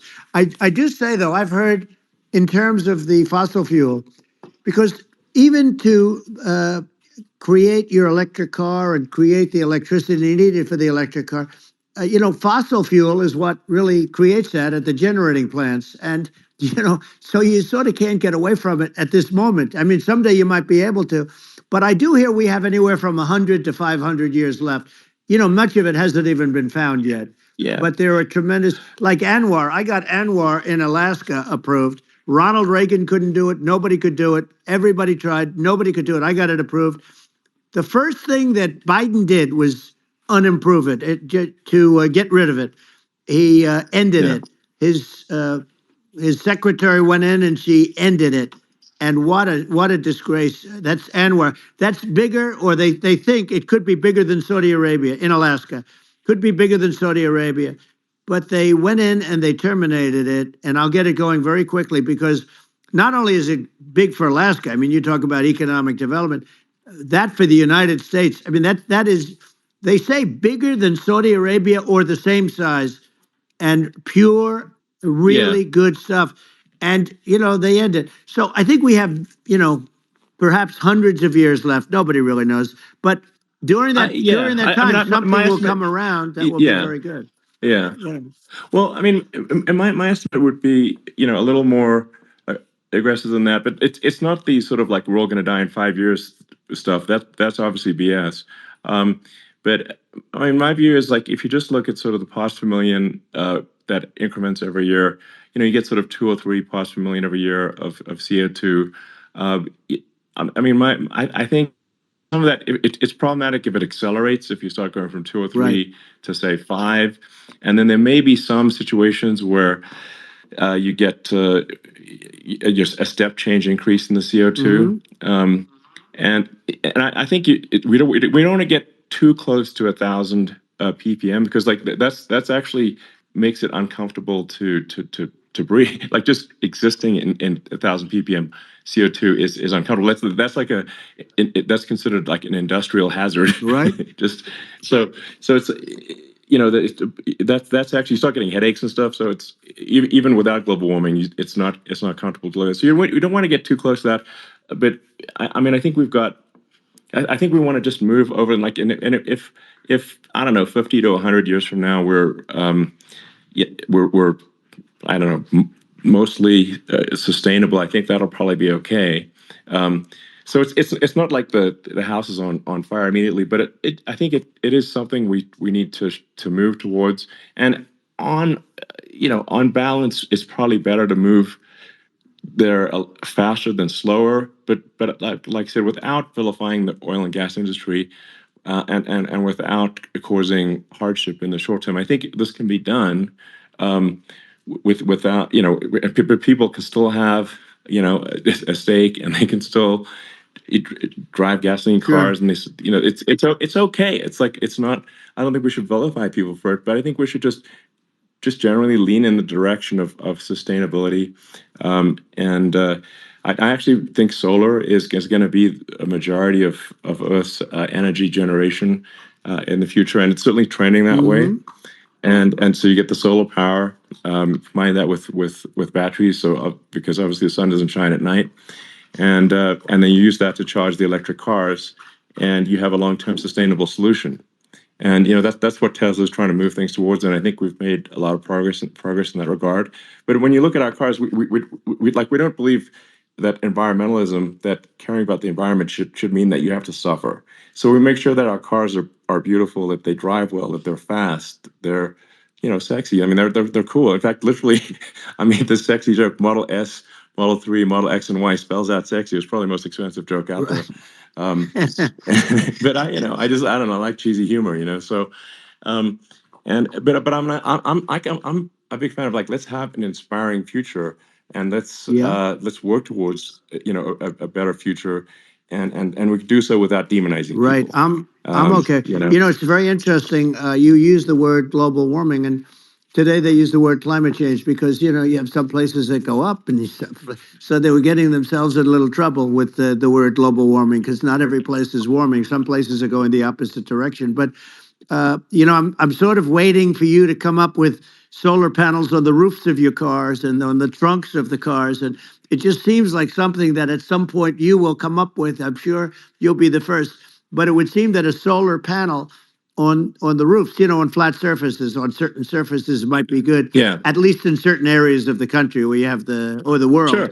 where you have the sun. But I would think, and I have no idea because that's not my world, but I would think that this would be something that would be interesting. But the one thing that I don't understand is that people talk about global warming or they talk about climate change, but they never talk about nuclear warming. And to me, Sure. that's an immediate problem, because you have, as I said, 5 countries where you have major nuclear, and probably some others are getting there, and that's very dangerous. That's where you need a strong American president, because you don't want to have this proliferation. But you have 5 countries and getting more. China is much less than us right now, but they're going to catch us sooner than people think. They're way lower. Russia and us are number 1, and I mean, we're sort of tied. And China is far behind, but they're developing at a level that you're not surprised to hear, very fast. They'll end up catching up, maybe even surpassing. But to me, the biggest problem is not climate change. It's not, and everything's a problem, but it's degrees. To me, the big problem is the nuclear power. The power of nuclear is so great. And when I talk about I'll prevent World War III, I will. But the truth is that you have to, because this is no longer army tanks going back and forth and shooting at each other. This is a level of destruction and power that nobody's ever seen before. Yeah, and actually, there's the bad side of nuclear, which is a nuclear war, very bad side. But there's also, I think, nuclear electricity generation is underrated. You're right. And it's actually, people have this fear of nuclear, nuclear electricity generation, but it's actually one of the safest forms of electricity generation. It's just a huge misunderstanding. And if you look at the injuries and deaths, caused by, say, I mean, I'm not going to try to pick on coal mining, but just any kind of mining operation, and there's a certain number of injuries and deaths per year. And you compare that to nuclear. Nuclear is actually way better. So it's underrated as an electricity source, and I think it's something that's worth reconsidering. But there's so much regulation that people can't get it done. So that, maybe they'll have to change the name. The name is it's a rough name. There are some areas like it's rough name. When you see what happened in bad branding. Right, we'll have to rebrand it. We'll have to give it a good name. We'll name it after you or something. No, it has a branding problem. When you see what happened, it does have a branding problem. When you see what happened in Japan, where they say you won't be able to go on the land for about 3,000 years. Did you ever see that? And in Russia, where they had the problem, where they there's a lot of bad things happened, and they have a problem. And they say that in 2,000 years, people will start to occupy the land again. You realize it's pretty bad. No, that's not true. But you're right about it. It's amazing. It's actually not that bad. So like after Fukushima happened in Japan, like people were asking me in California, are we worried about like a nuclear cloud coming from Japan? I'm like, no, that's crazy. It's not even dangerous in Fukushima. I actually flew there and ate locally grown vegetables on TV to prove it. And I donated a solar water treatment, a solar powered system for a water treatment plant. And but you haven't been feeling so well lately, and I'm worried about it. No, but I mean, I'm only kidding. It's fine, It's like Hiroshima and Nagasaki were bombed, but now they're like full cities again. So right. it's really not something that That's right. So it's not as scary as people think, basically. But let's see. I mean, are there some other topics we should touch on? Like lawfare. I think we need to be concerned about what they've done to this country. Obviously, yeah. Well, we just won the big case in Florida. This was a Biden administration did something that's never been done in this country, and that's go after their political opponent, me, with this nonsense and just nonsense. And the big case in Florida we won, but they always pick a judge and a jury, and they use local DAs. They use the local attorney generals, like Fani, Fani, spelled Fani, Fani, and it's all a big hoax, and it's all run from there. Like in Manhattan, one of the top people from the Justice Department went in, ran Manhattan, ran the state. The Letitia James deal was run by a person from the Department of Justice, Biden. They've never done this before, and they set up a very bad precedent. It's called lawfare, warfare. It's a terrible thing, and never happened in our country. It does happen in banana republics and third world countries, but it's never happened. And the incredible thing is it actually drove my numbers up because people see, fortunately I have a platform like you, or, in all fairness, like a conversation like this, where I can talk about it and people understand. I mean, you fight for election integrity and you end up getting indicted because you're fighting for election integrity. And when the day comes that you can't fight for election integrity, you don't have a country anymore. So what happens is they went after their political opponent, me. Now Biden's, close to vegetable stage, in my opinion. Okay, I looked at him today on the beach, and I said, why would anybody allow him? The guy could barely walk. Why would anybody allow him? Does he have a political advisor that thinks this looks good? He thinks this looks good because it looks so bad, and it's ridiculous. I mean, and he's been doing that for a long time. He can't lift the chair. The chair weighs about 3 ounces. It's meant for children and old people to lift, and he can't lift it. The whole thing is crazy. Well, he's clearly not, he's clearly like, we just don't have a president right now. You don't have a president, and she's going to be worse than him because she is a San Francisco liberal who destroyed San Francisco, and then as Attorney General, she destroyed California. You talk about location, and we're talking about the sun and the water and all. There's nothing better than California. She has destroyed that. She was the original DA. She was the original in San Francisco. She was the original Attorney General in California. What she has done to California is, well, you know better than I do. You just left California for a lot of those reasons. And what she's done with crime, with cashless bail, where you kill somebody. I mean, we have states now you kill somebody and they let you out right away. I mean, you don't have to even put up, and then they never find the people unless they kill again, and then they let them out again. Our Yeah. country is becoming a very dangerous place. And she is a radical left San Francisco liberal. And now she's trying to protect. Now she's looking like she wants to be more Trump than Trump, if that's possible. I don't think it's possible, but she wants to be more Trump than Well, Trump. yeah. I want a wall. I I want, think that's you know, she yeah. wants to release all the Yeah. prisoners that are in detention. And some of these guys are really bad. Right. That just came Yeah, I out just saw today. that. She Yeah. doesn't want to build the wall, even though the walls work. Walls and wheels. You know, in your business, everything you do is obsolete, almost, well, not the tunnels, but everything is obsolete. Even your rocket ships, they're like a month later, they're obsolete. You find a better way to. The only thing that's not obsolete is a wall and a wheel. And the wall, you know, I built hundreds of miles of wall, and that's why we had such good numbers. I was going to add 200 Yeah. miles. We bought it. We could have flipped it up in 3 weeks, and they sold it for 5 cents on the dollar. That meant, I said, wow, that means that they actually do want to have open borders. She wants to have open borders, and now she's going like she's tough on the border. It's such a lie. Yeah, this is simply not Yeah, true. This is simply no, not and true. everybody knows it's simply not true. It's a disgrace that she Yeah. can say it.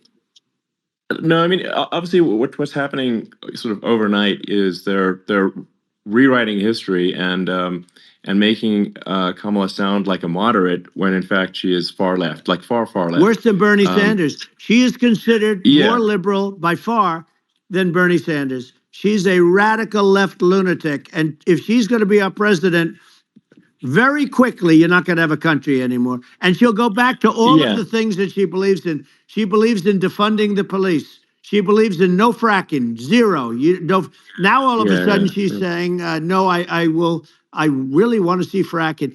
If they got in, the day she got in, she'll end fracking. And by the way, if people didn't think that, the lunatics that really believe in that, they won't vote for her. You know, like the Palestinians and Israel.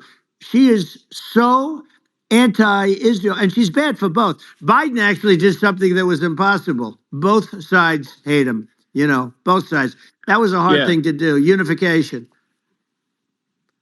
Yeah, no. I mean, Netanyahu came to give a talk to a joint Senate and House sitting, and I was there, and Kamala stood him up. You know, what does that say? I think it's highly that's, disrespectful.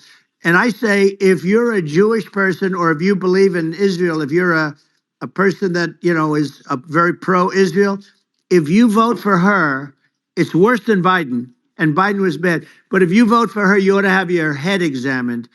And you see tonight, I mean, as we're doing this, I'm seeing reports coming that they expect an attack tonight or tomorrow from hundreds and maybe thousands of rockets. You know, their Iron Dome, as they call it, as we all call it, but their shield that they build, that can be swamped. We'll use a term that's appropriate, swamped. But they swamp it by shooting enough missiles. You know this better than anybody. By shooting enough missiles, they can't defend themselves. You know, they just obliterate the whole place. And that's what some people think they're looking to do. And we have no leadership. There's no respect for the United States of America with these people.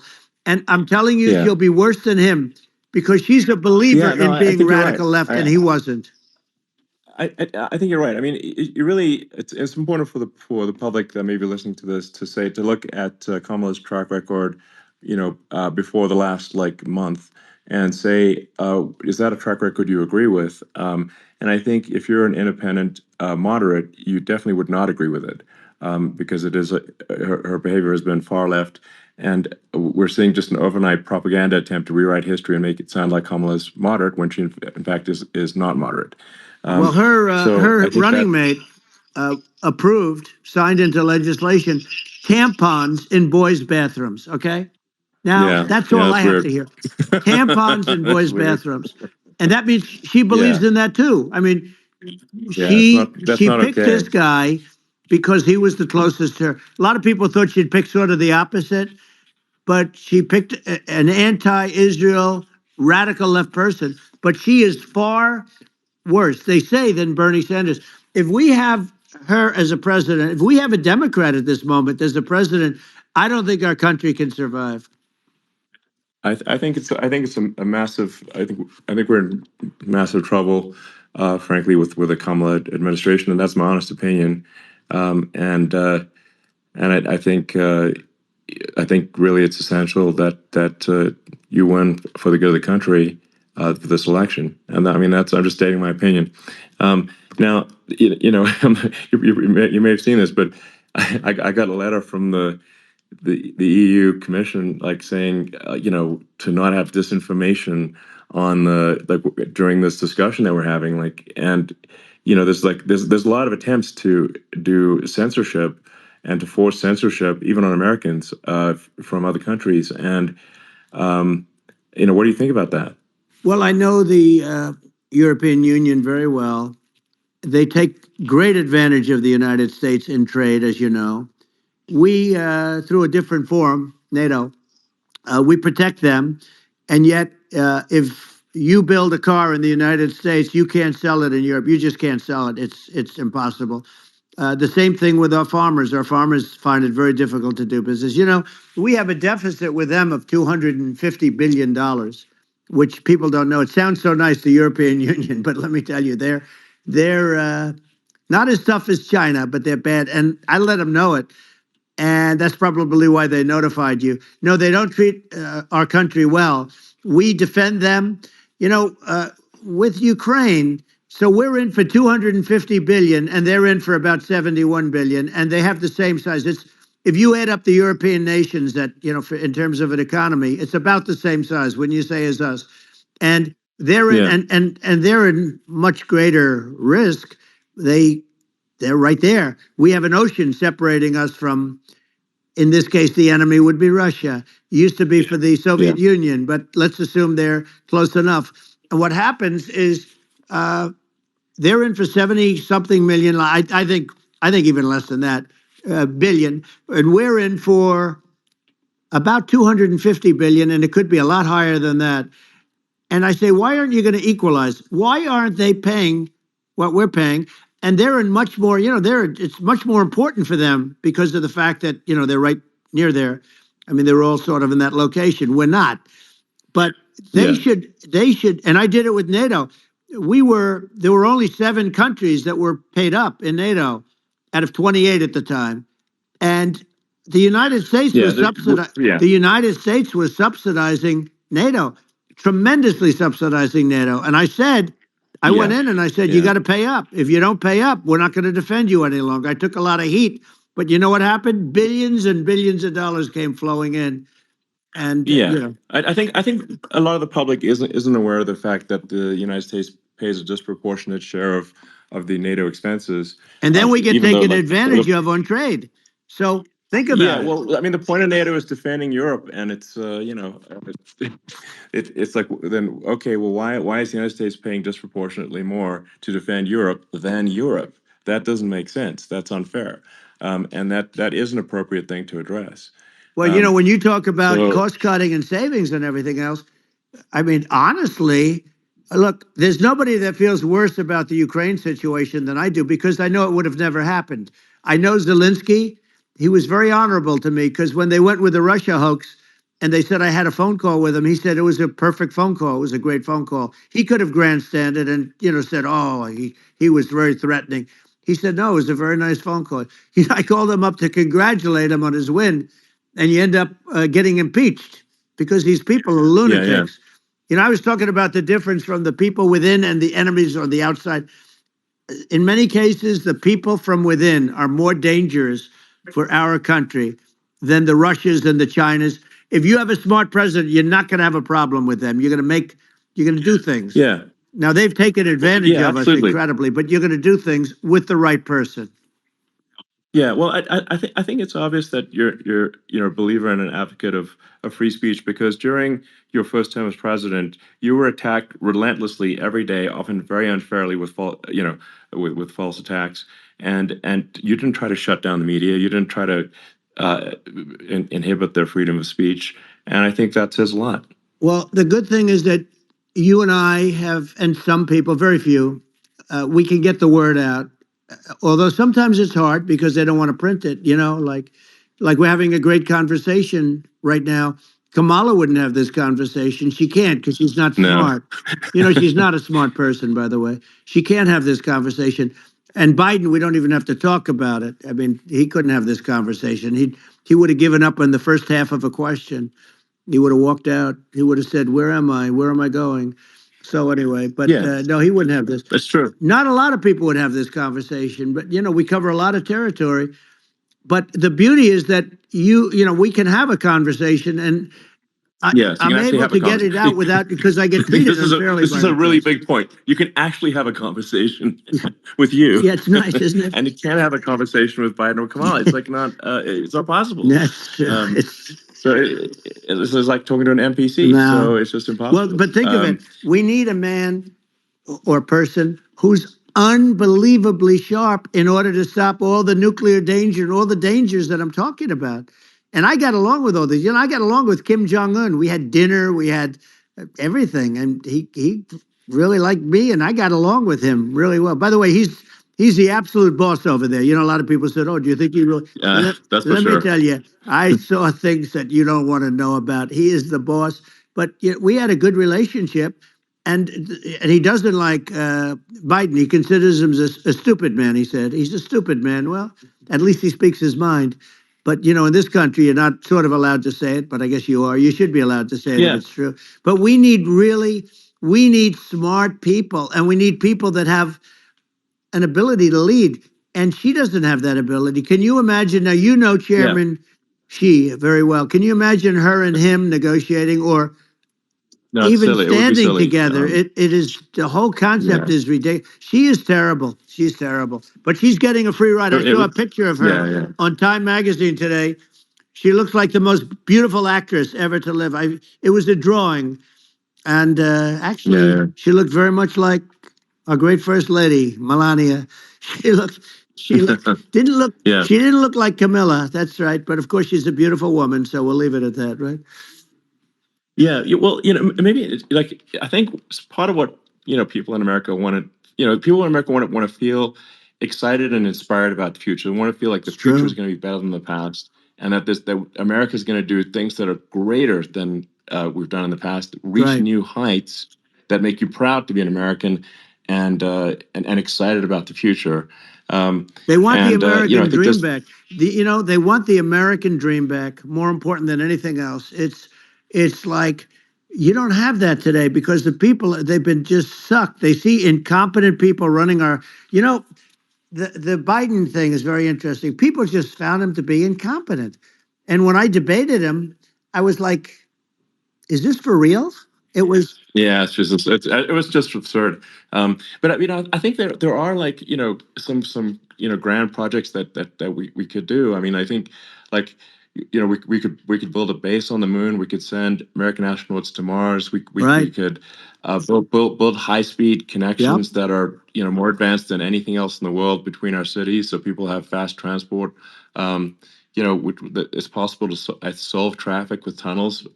We've we already made great progress in Vegas doing that, and and just do things that are exciting and inspiring and make the future feel like it's better than the past. Well, I saw what you did in Vegas, and I'll tell you, it was amazing. I got to see. I took a big glimpse at it, and it's incredible. It's incredible, and you could do that all over. You could do that all over. It's deep. Yeah, you don't even need much structure. Assuming you're in the right areas. No, it's straightforward. It's amazing.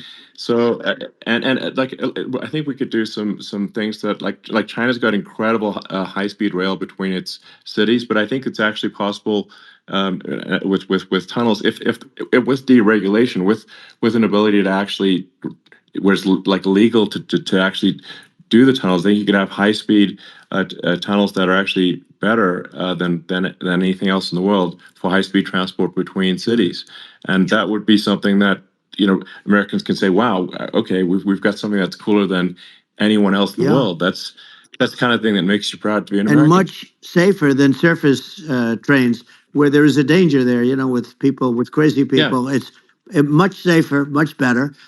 And it's sad because I've seen some of the greatest trains. I find it fascinating. And I've seen the systems and how they work, and the bullet trains, they call them, I guess. And Yeah. they go unbelievably fast, unbelievably comfortable, with no problems. And we don't have anything like that in this country, not even close. And Yeah. it doesn't make sense that we don't. Doesn't make sense. Yeah, and I think also like there's I'm kind of hopping on the excess regulation, but I think something that like I think people can generally understand is that what happens with laws and regulations is that there's more and more of them every year, and unless there's a process to clean them up, eventually everything becomes You're right. illegal, and that actually it slows down the development of new technologies. I mean, if you take sort of like I think there's room for some reform at the FDA for Yeah. improving the speed with which we approve drugs that could help save lives and improve people's Yeah. lives. And I worked very hard on that. You know, we got that down to the lowest number ever, and we got therapeutics approved in the FDA that people can't even believe the speed. But I took them on. I don't think they like me too much, but I got things approved in the FDA at numbers that they wouldn't believe. And you know, it's a very bureaucratic group. Actually, it's a fine group of people in many cases. I got to know a lot of them, but I was pushing them really hard for Regeneron, for so many different things that were really pretty amazing. But the FDA takes too long. It's 12 years to get a product approved. I got it down to 4, and I got some things done very quickly. But it's really something that is going to have to be worked on because it takes too long. Just takes too long. Yeah, it just takes too long, and it's you end up in the same with the approval, but it's just it takes years instead of something that I think could potentially take months, and that improves people's lives. I think I just wanted to sort of hop on this point that like there has to be an active process for reducing rules and regulations, because otherwise they just keep building up every year, and you get like hardening of the arteries, and eventually everything's illegal or takes forever, and then we just ossify as a society. We can't make any progress, and it's a really big deal. Well, you know, Elon, just getting back to the FDA for 1 second, I got something done called Right to Try. This is where you can go in, and if you're terminally ill, you can use a space age, medicine or whatever it may be. We have the best doctors, the best labs in the world. We really do. But people would go to other countries because you couldn't use the product, even if they thought it worked, because it's going through the FDA. I got it approved where you can, you basically, look, nobody wanted, the doctors didn't want it because of the liability. The country didn't want it, our country, because they didn't want to get sued. These are people terminally ill. The insurance companies didn't want it, and the pharmaceutical companies, nobody wanted it. I got everybody into a room, and we came up with an agreement that you won't get sued. And also, they didn't want it on their record. If somebody's terminally ill and they die after taking a drug, they didn't want that on their record. So we set a separate list if somebody was, so it wouldn't count as a negative. Okay. And as you know, we got it done. We have saved Right to Try. They've been trying to get this done for 58 years. And it sounds simple, but it wasn't, because, the insurance companies, nobody wanted it. But we got it done. Sure. Somebody signs, you sign a document that you're not going to sue the insurance companies, the country, you're not going to sue anybody. And we got it done. And we're saving tens of thousands of lives. Right to Try. Hopefully you never need it. But if you do, you don't have to travel to Asia. You know, people, if they had money, they go to Asia, they go to Europe. If they don't have money, they go home and die. That's what happened. They'd go home and die. Yeah. Well, I mean, and actually, to give Europe some props here, it's like if a drug is approved in Europe, which has a crazy amount of regulations, it should obviously be approved in the U.S. Yeah. I mean, they get more regulations than we do. So why would a drug be approved in Europe and not in the U.S.? That's crazy. Well, we did it. We did something that really, they've been trying to do it for 50 years, and they just couldn't get it done, and I got it done. And it's really something. But you're right. Some people go to Europe because a drug isn't approved here, but it's approved in Europe. And it's a drug that, generally speaking, would work. It's pretty crazy. Absolutely. So you're right. And I think so long as people are properly informed of the pros and cons, and like these are the risks, this is the risk, and like you make your own decision. That makes sense. Well, I think just, in sort of closing up, and by the way, I'm looking at the numbers. You got a lot of people listening. I hope you don't get Yeah. nervous because you got a lot of people listening to you right now, like 60 million or something. What is that number? It's crazy. It's amazing how you can see that right away. How many? What is the number? Wow. What is it? Well, Wow. I think in Wow, terms of people that, that's bigger than you said. You said 25 and you're much more than double that number, 25 million. I think you're going to be 60 or 70. And I guess over a period of time, hey, I congratulate you. Do I get paid for this or not? well, I think actually in terms of the number of people that will hear this conversation over the next few days to Right. weeks, it's going to be hundreds. That's of what they millions. say. Yeah, that's good. Well, look, it's an Yeah. honor.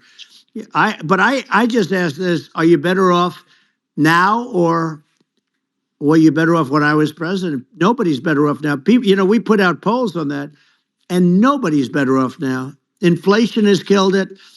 And they also feel very unsafe. You look at what's going on with a lot of different things. You look at the riots we had at the Yeah. colleges over, I mean, it's ridiculous, but Right. all of the riots, they just feel unsafe.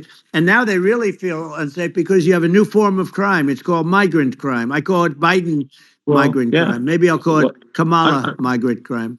But I mean, with all these things, I always try to get to the ground truth by just asking people. And my mom lives in New York, and I was like, Mom, have any of your friends, been attacked or assaulted? And she said, yeah, 3 of her friends in 3 separate Crazy. incidents were assaulted just in recent months, just walking around the streets of New York. And I said, well, what happened to the people that assaulted them? Oh, nothing. They got away. Like, and they just know they that always get away. nothing's going. And they don't even bother reporting it because there's not. They know that they're not going to. People are not going to get prosecuted. They just let violent criminals out in New York. The with- only with one that zero gets bail. prosecuted is Donald Trump. They prosecute Trump. Yeah, I mean it's just obviously messed up. Oh, it's terrible. If violent criminals are being getting off scot-free, and meanwhile the New York spending massive resources prosecuting you, and it's like what's this and I think the sort of sensible public looks at this and says, what the heck's going on here? This is obviously abuse of the legal system.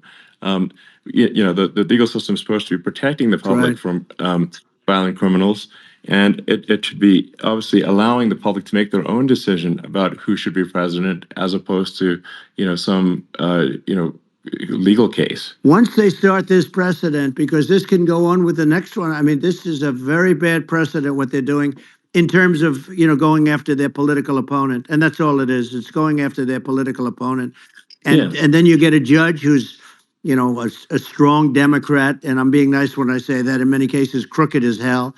But you get a judge and you go into an area where a Republican gets 3 or 4% of the vote, and you'll have a jury pool with people that hate Republicans or hate. It could also be the other way, though, because it could start the other way in areas where they hate Democrats, and you get into a Pandora's box. It's a very dangerous thing for this country, and a very dangerous thing even for the state. New York City is losing. New York City and state lose a lot of business over what they did to me, because these people say, we don't want that to happen to us. That's no justice system. You have an unfair system of justice, and it's costing New York State a tremendous amount of money. People are leaving and companies are leaving, and they won't come back.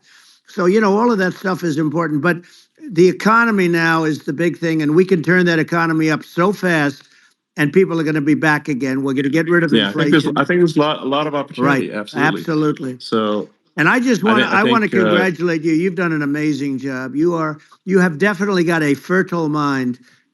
We can talk. You and I can talk about rockets. Well, it's kind of you to say. Thank you. Tunnels. We can talk about tunnels and rockets and electric cars. So many things.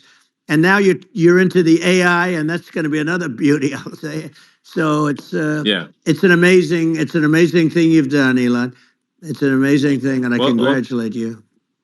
I mean, thank you. And I just say here, here's to an exciting, inspiring future that people can look forward to and be optimistic and excited about what happens next.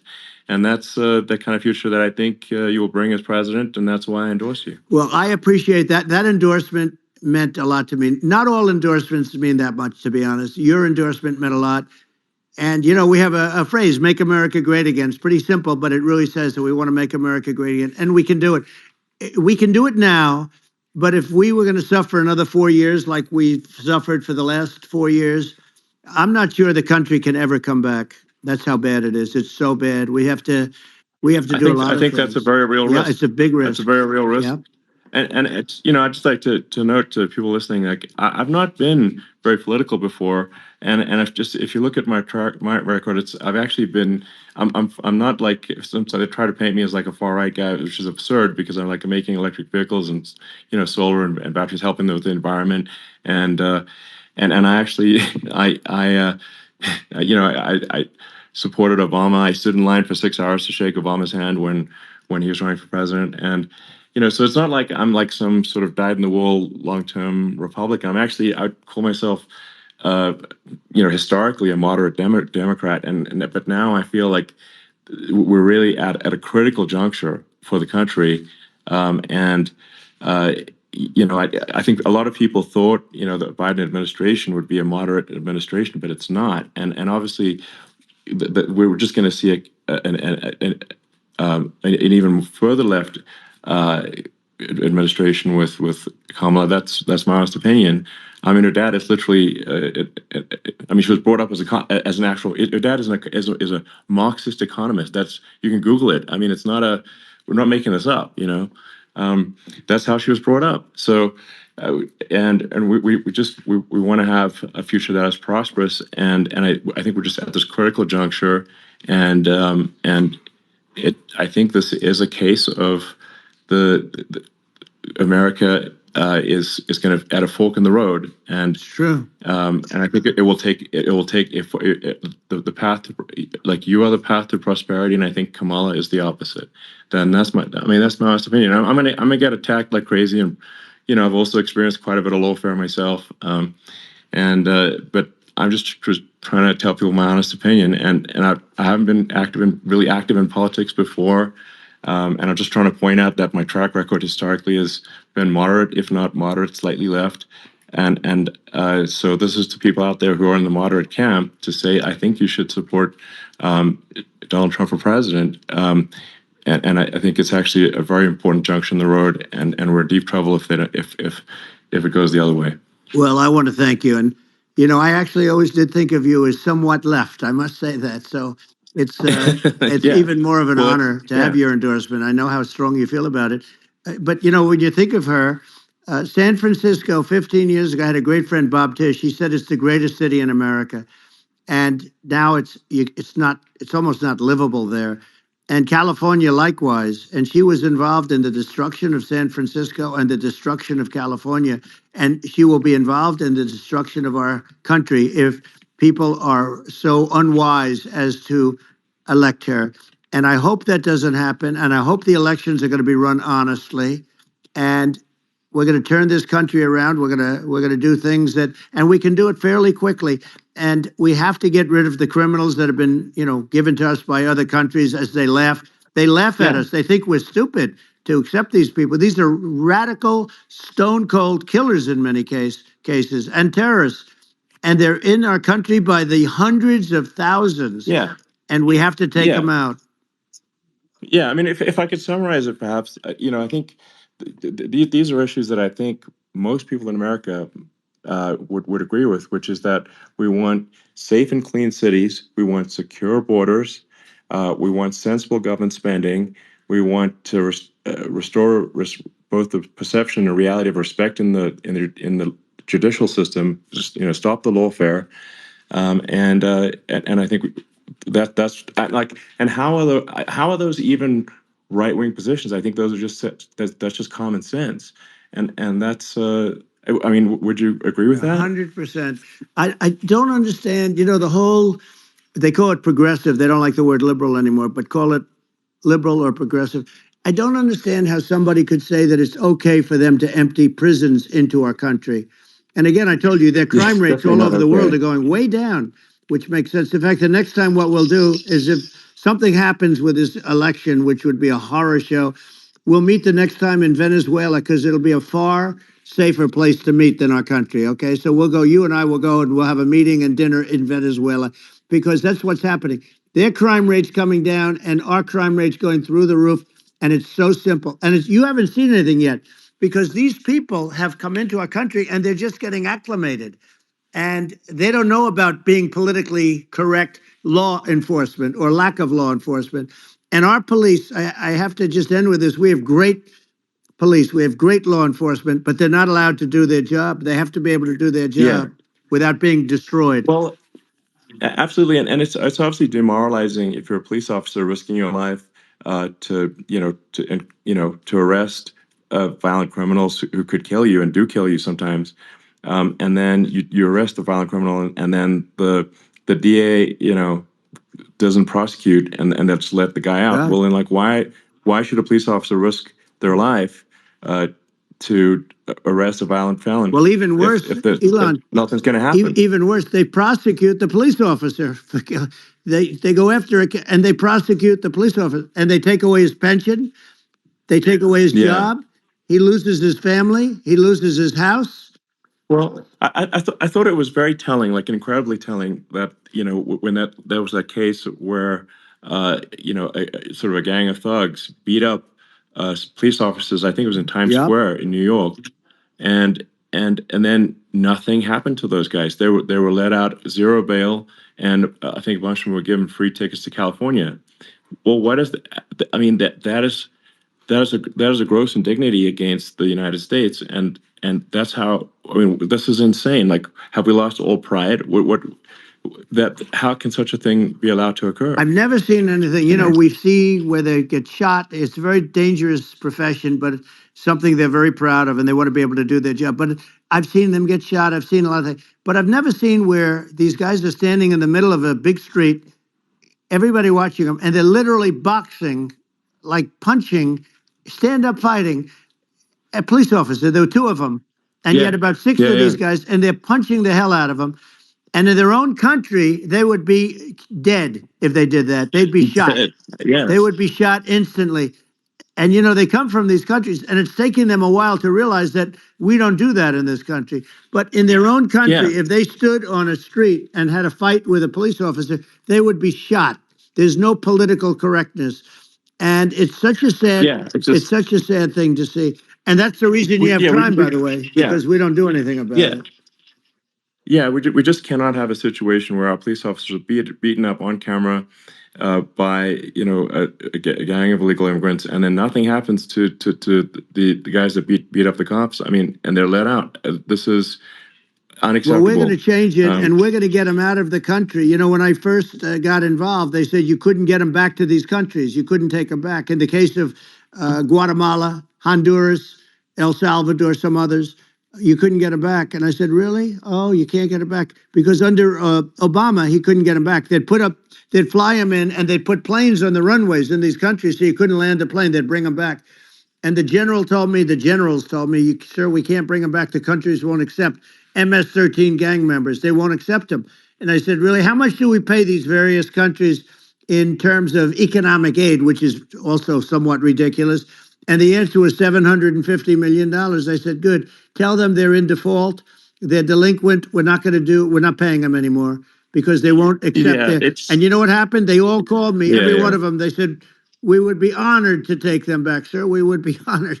It was so easy. But it's one of those things. And we got them back. We took in so many. The MS-13 is probably the worst gangs in the world. They're the most vicious, violent. We took them out of here by the thousands and got them out of here. And their countries took them back. And because I said, you're not getting any more economic aid. And once I said that, they were nice. They wouldn't take them back for Obama. They wouldn't take them back for anybody. And now we have a problem because we have this guy, and they don't take him back anymore with Biden because they don't respect him. It's just gotta be done. We just can't have whether they're citizens or not citizens. We can't have, because they won't prosecute citizens either, not just illegals. So if you can't have repeat violent offenders that are not that don't get incarcerated. That's right. Because they will obviously, by definition, continue to hurt people. And I think where part of this comes from is that there's and I do sort of consider myself liberal in some ways. I mean, it's just that you want to have empathy for Right. people. Obviously, you want to have empathy for people. I totally agree with that. You want to have empathy, but you also have to have empathy for the victims of the criminals. And if you just have empathy for the criminals, it's actually shallow empathy. It's not real. You're not thinking. You have one layer deep empathy. You got to say, like, what if you don't incarcerate this person? Who are they going to hurt? Who are they might kill someone. They might rape someone. If you don't incarcerate them, you have to have empathy for the victims. And there's a lack of empathy for the victims of the criminals, and too much empathy for the criminals. It doesn't make sense. That's why you want to have deep empathy for society as a whole, not shallow empathy for criminals. Right. And we have to give our police officers the dignity and the respect that they deserve. And we have to let them do their job. They can do a great job, but we have to let them do their job. And if we don't do that, it's going to all disappear. There's never been a society like this where you're allowed to do anything you want and nothing happens. And I'm talking about violent crime. And it's going to get more violent because these are really, really violent people. And we're going to get them out of our country, and we're going to get them back to because they were sent here by the presidents and by the various people that run those countries. And I know every one of those guys. And they're smart people, and they're streetwise people. And they really think that the USA is stupid. They think we're run by stupid people, and they happen to be right. But when I was there, we had no problem. We got them out. We took out thousands of MS-13 gang members. We brought them back. And now, again, it's the same old story. We don't do it. And they actually gave them a big increase in aid. They raised it up to billions of dollars, and they get nothing for it. So, I hope everybody's going to vote for Trump, and we're going to get this country straight. Yeah. And I didn't need this. I'm like, I didn't need this. I had a very nice life. I didn't need to go through court systems and go through all the other stuff and run at the same time. I have to run.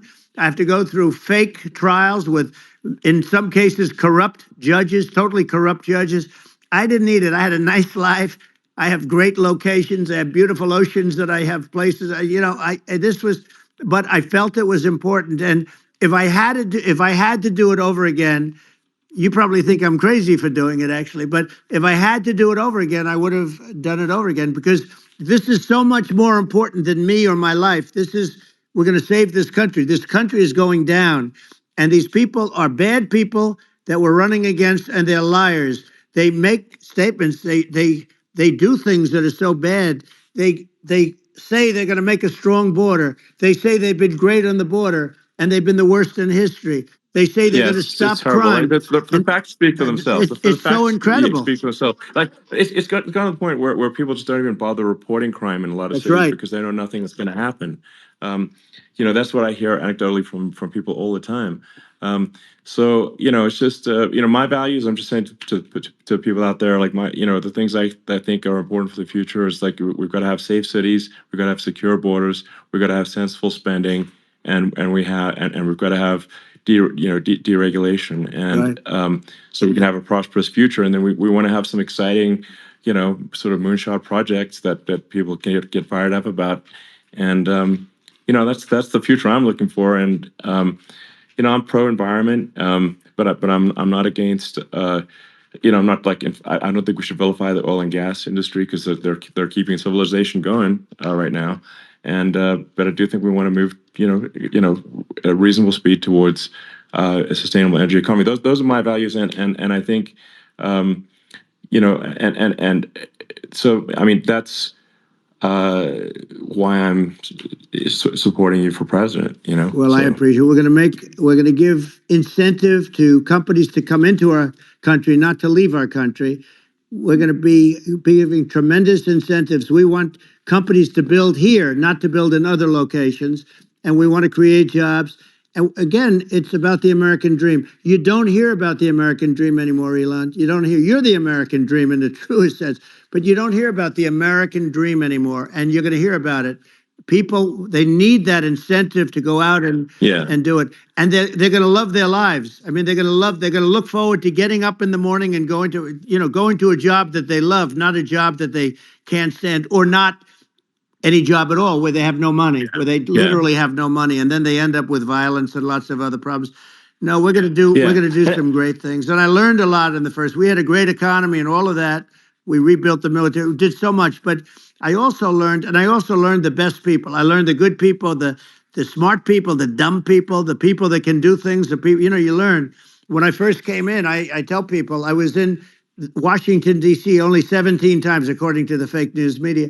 I was in 17 times. I never stayed over.